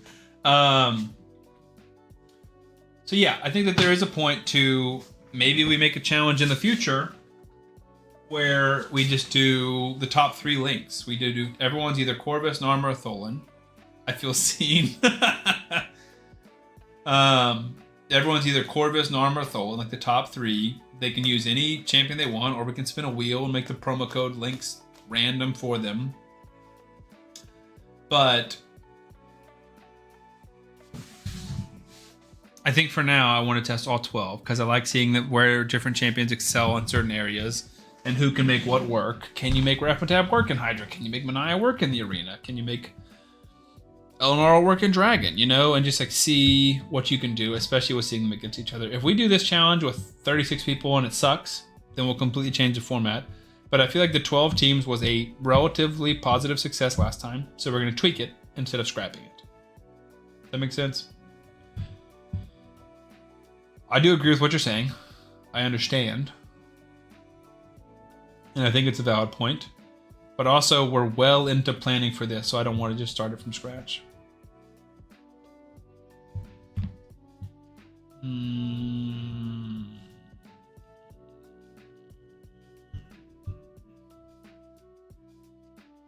that works. Top 7, teams of 3, nice even 21 competitors, just a format for later.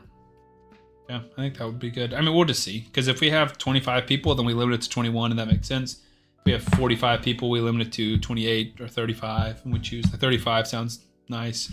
Or 36, sorry, 3 per team. The thing is, like, yes, the bottom ones of these really feel like stinkers. So if you get 7, like, you're all solid. But I guarantee you, someone's gonna be on a team where they'd be like, dude, I just wanted, you know, one of the top 3, and this sucks now. Like, Wither feels bad comparatively to those as this guy Rafatab does to Krokmar, you know. Metatron's here. What's up? How are we doing? We're doing good. Wrapping up soon-ish, but we're talking about the next free-to-play competition. So for this one, we're doing all 12. So we have a poll for the start date. We will see the number of competitors based on how many people sign up. We'll do like an interest, like this message if you're interested. And I'll give them the base information. I will come up with a sample scoring schedule as soon as I can.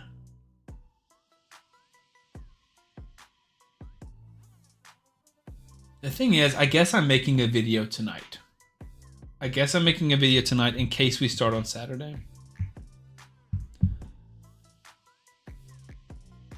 Jovar Super Good winner, clan versus clan we're currently winning. I hope so. I put up like 150,000 points, so I hope so.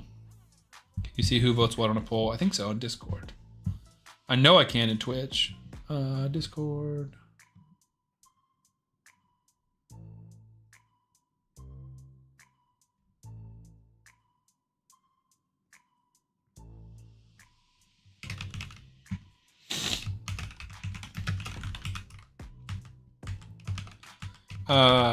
Mods. Go vote on the poll I just put in our group chat. And I want to see if I can see who votes what. I put it in the command one.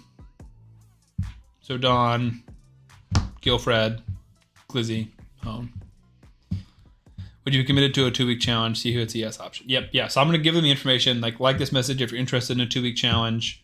You will be randomly assigned your link code champion. And then I'll say that there will be an individual winner and a division winner to compete inside your... Because I think that the division winner could motivate people who get Manaya. Like, yeah, Manaya, I know I'm not going to win it all, but I can beat the other Manaya people. He said yes. Yes, I can. I can see exactly who voted for everything. Perfect. So now we know. The division thing is awesome. I agree. Okay. I'm trying to think if there's anything else we want to debate, or not even debate. Vote on. Do we want to let everybody choose their own link code champions? We could do another wheel spin. We could say that if you're on a certain team that you have to have a different link code champion than everyone else on your team, something like that. Or do we want to let it just be a free for all? Because there's so many good options now. Yes, but no 2 in the same team. I'm fine with that. The only issue with that is people would probably need to make their own little group messages, like Team Corvis, here's the 5 of us. I'm choosing Pelops, you guys can't, or whatever it is. Do I want to make that as a poll? Because those poll options would be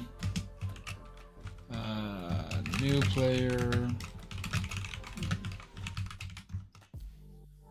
introduce people to each other. I agree. I think it'll be fun to have little group messages. Anything goes. Everyone can pick the same.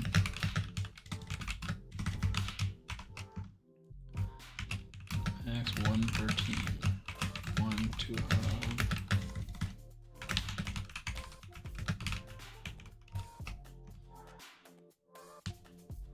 You can be I would say no, but I'm antisocial. That's funny. B52 says free for all. You can be on my team, Don. I'll send you memes. I love that. Or just completely randomly assigned. Okay, so that'll be a poll. So we have 3 polls coming. Wait. Yes, date, ban Lego polls or not, and then new player promo code option. Those are the 3 things we're polling. I will work on the individual. We are doing an individual, we are doing a division, and we are doing a team winner.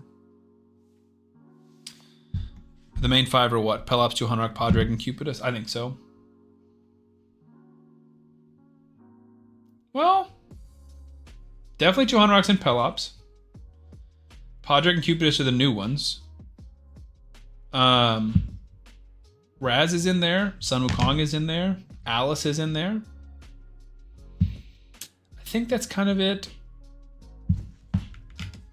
So in terms of where I rank things, I think I put Padraig here and Cupidus there. I believe. I don't feel like 100% on that. I might need to like ruminate on it. But that's what I think. Sissia is an option too. Not Cecilia. Sissia Flametongue.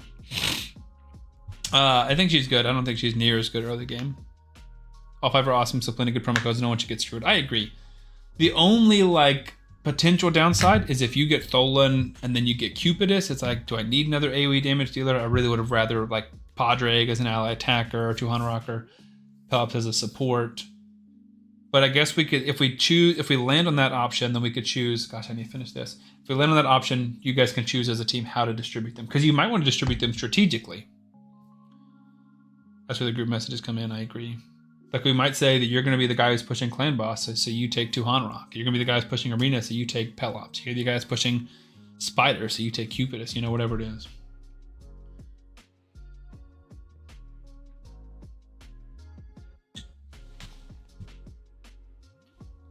I was trying to show that it was empty. Another drop came out.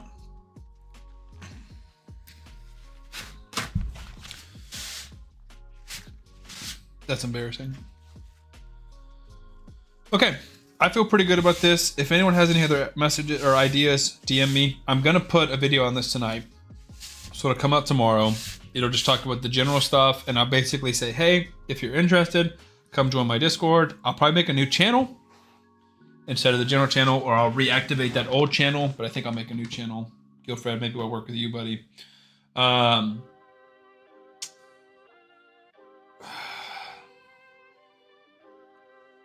I think some people will be weird. Like, I guarantee you if we have 30 or more competitors, someone's going to choose Demitha. And people will choose Sun Wukong. I'm confident in that, which is fine. Someone chose Turbo last time. I can't remember who, but someone did choose Turbo. But she may not have someone weird for sure. I think Division's an awesome add-on. I agree. And we'll basically add everywhere in the game. So we can tweak scoring before the thing goes live. So Clan Boss, honestly, we're gonna make it more Demon Lord, Chimera, Hydra, most 6 stars because that's still relevant. Arena medals. I don't have any. Do you guys have any issues? I feel like the arena medal system we had was good. I don't think there was any like notes or feedback on that. I think the conversion rate was strictly mathematically illogical. There's no way to cheese that or beat around it. It was simply the people who had the most medals won the most fights at the highest tiers. Each dungeon, I would say except potion keeps, Does that make sense, or do we want to include potion keeps? Because that is gonna. So one thing to keep in mind. That was great, cool. Every scorekeeping thing, everything that we're keeping score on is more on you guys to submit. So everyone is going to get their own individualized link. So this is going to be Team Corvis - your name, or Team whoever - your name, and you're going to be the only person who has access to this link. So I will DM everybody their own links. You can submit your own scores. 2 raters from BV Val and Tony Brain. What's up? How's it going? How was your stream tonight? Potion keeps are a bit too easy. Likely we better keep it the main 4 gear dungeons. Yeah, so I'm thinking Spider, Dragon, Ice Golem, Fire Knight. Do we want to do Sand Devil and Phantom Shogun, or yes or no? I would feel like no, because 14 days is just not your priority.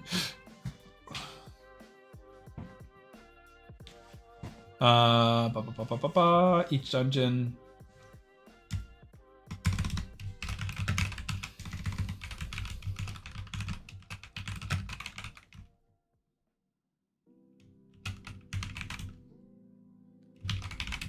That was nice. How about yours? It's been great. It has been awesome. Nah, okay. Got you, man. Though we'll take the DK. Yeah, sure. I want Minnow TBH. After gems are empty, realistically, it's something that you hit to have level chance while getting scrolls. Sure. The only issue is right now there's just no way for me to get people's in-game data. So I'm going to send you this sheet, and ideally it's filled out every day. We're going to have a max entry of once per day. So if you choose to fill out in the morning, you can't submit it again that night. It'll be a 24-hour reset. And if you just don't submit, then your team just is going to look like it's behind. Minnow isn't a speed thing, though. I mean, it kind of is. Like, the faster... I have an 18-second clear. That's a lot more efficient than when it's a 1-minute clear. I can run more champions faster and spend more time doing other things. Iron Twins and Ascension Dungeons are a lot more difficult for progression. I agree, and it's also just not an early game focus. We want to keep everything focused on the early game. Minnow, I think, is fine. Because we all will run Minnow in our 14 days, where you're going to buy gems for the first 1 or 2, but you're definitely not going to buy them for all 4.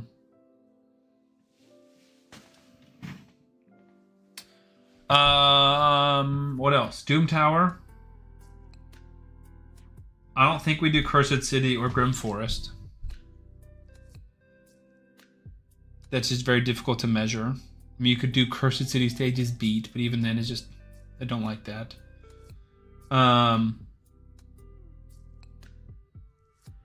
Yeah, I think this feels good.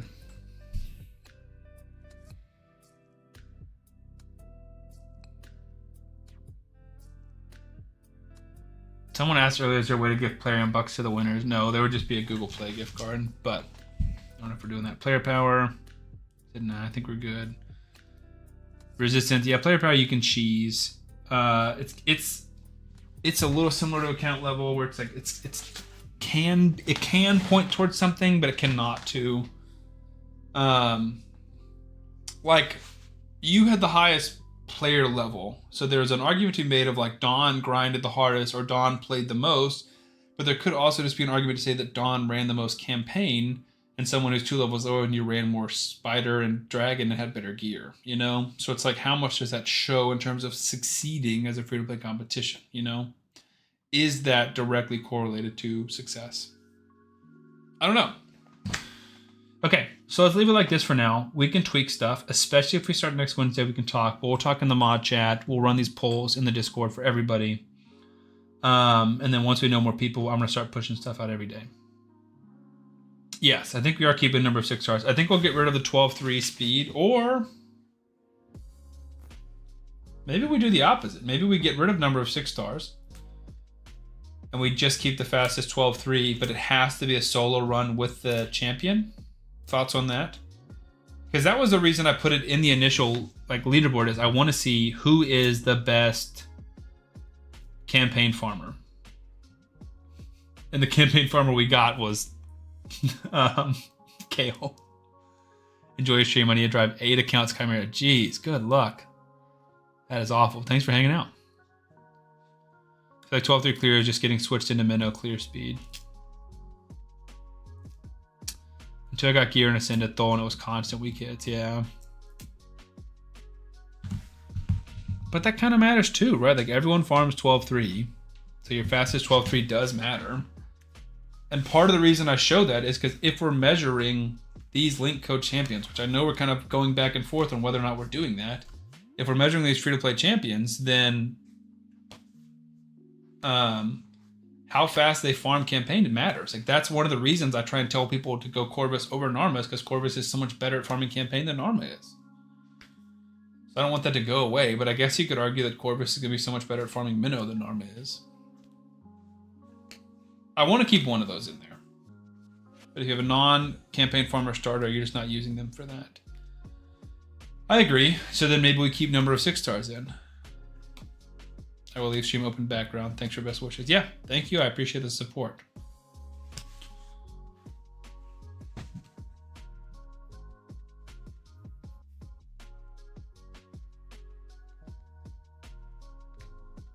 All right, we'll leave 6 stars in there for now. Faction War stars. You guys want that in there? I think that's one of those things that we like briefly mentioned adding. I'll be right back. Lizzie, we're about to end the stream, dude. In like the next 5 minutes. It's 11. And I got to record at least 2 videos tonight, if not 3, before I go to bed. I got to level KO to have a 12-3 farmer and some CB damage. It makes sense. Like that's a downside of Rathmatab, or that's a downside of maybe not Tholan. That's a downside of who's a non-campaign farmer. That's a downside of Eleanor. I'm trying to think of who's a non-campaign farming champion. It's surprising to me.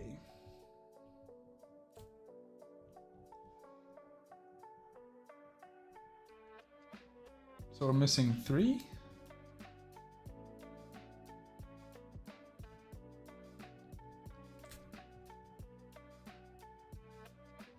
Back. Okay, so I want to either leave in 6 stars, most 6 stars, or fastest campaign. You guys tell me which one you want. But I want to leave in one of those.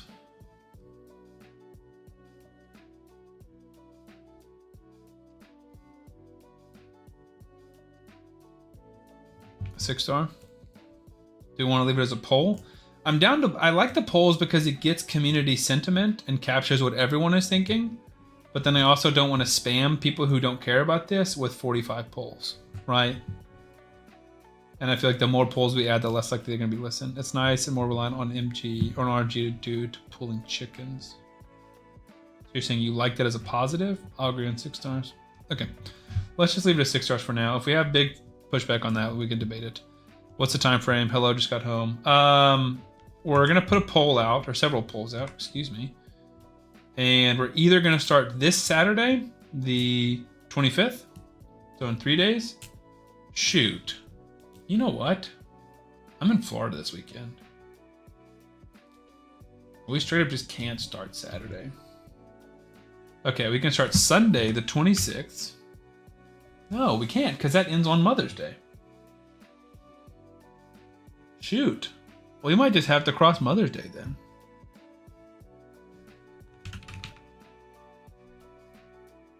Because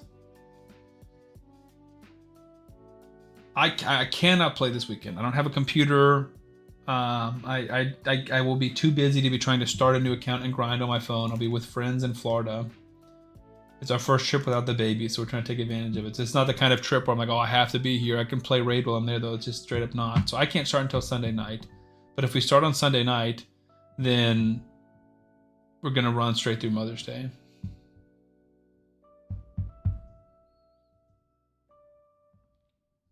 So it kind of feels like next week is when we're starting. Vote Reel's on a 3-stream streak. Let's go. Make a poll channel. People can at least mute that specific channel. Monday just sounds better, more normal. Yeah, Mondays are hard for me to stream, but I could do a stream on Monday instead of Wednesday.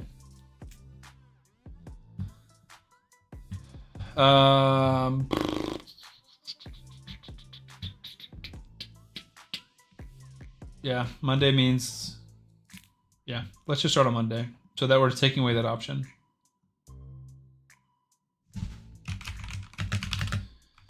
So I will put the video out tonight. The free-to-play competition starts Monday the 27th. Right? 27th. We will see how many people sign up or are interested. We'll have a poll on whether or not we're banning Legos. I think we're just gonna make a new free-to-play like chat and discuss it there. So people can meet that if they don't care about the competition. We will debate about the new player promo codes. And then I'll just have a feedback section too.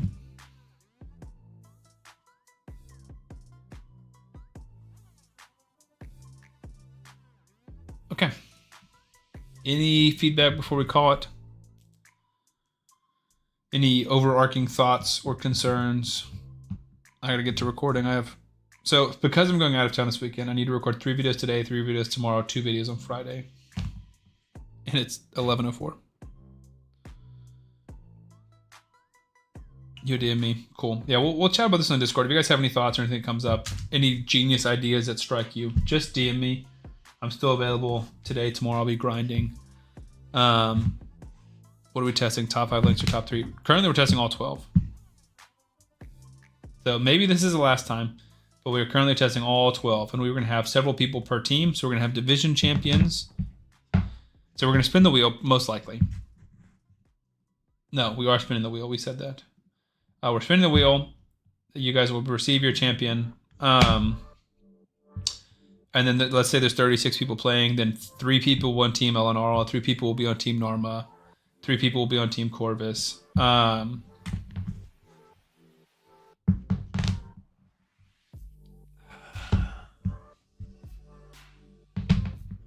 The only issue with marbles is you can only do it during the live stream. We can do a poll about that.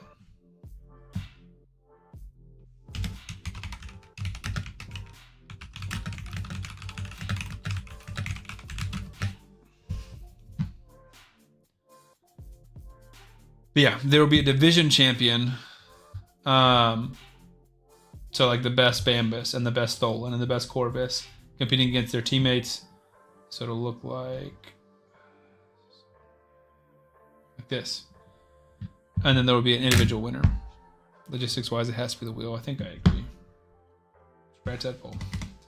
I think marbles is fun, but maybe there'll be a future challenge. Maybe there'll be a future challenge where we get 12 people or 15 people and we just sign everyone up. Like I have 15 names, we're gonna put them on marbles, and because I can manually enter bots on marbles, but I'm not gonna manually enter 25 people who don't make the stream.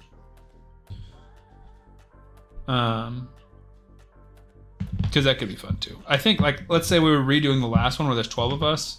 We can just do, here's the 12 people's names. We're all entered as marbles. We run. Whoever gets first gets to choose. Whoever gets second gets to choose. Whoever gets third gets to choose. Because then it's still luck. Like, if you get screwed in 12th, you just get screwed in 12th. But it's not, I got screwed because I got Karato, you know? But that's just way too complicated, like logistically, for me to do for everyone who doesn't make the stream, and trying to keep track of who's in stream and who's not. I can marble for someone exactly, and they can, that way he'll die and I won't. Okay, cool. I feel good about this. I do have to hop off because it's been 3 hours and I need to record some videos. But yeah, we'll talk in the mod chat. We'll make a new channel. We'll discuss anything here. That feels like with the fa. Pitch marbles, okay. Sure.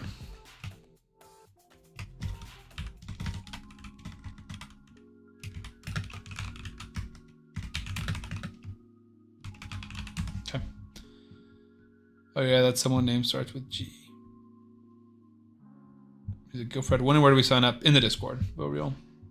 We're gonna create a new channel for it. We'll basically say, hey, if you're interested in doing this, like this message so we can get an idea of how many people are going to play. Mobile randomness, add some spice. I mean, it's all random. It's a wheel. And then we're going to do a poll about the promo codes. So yeah. Journey before destination. Sweet. All right.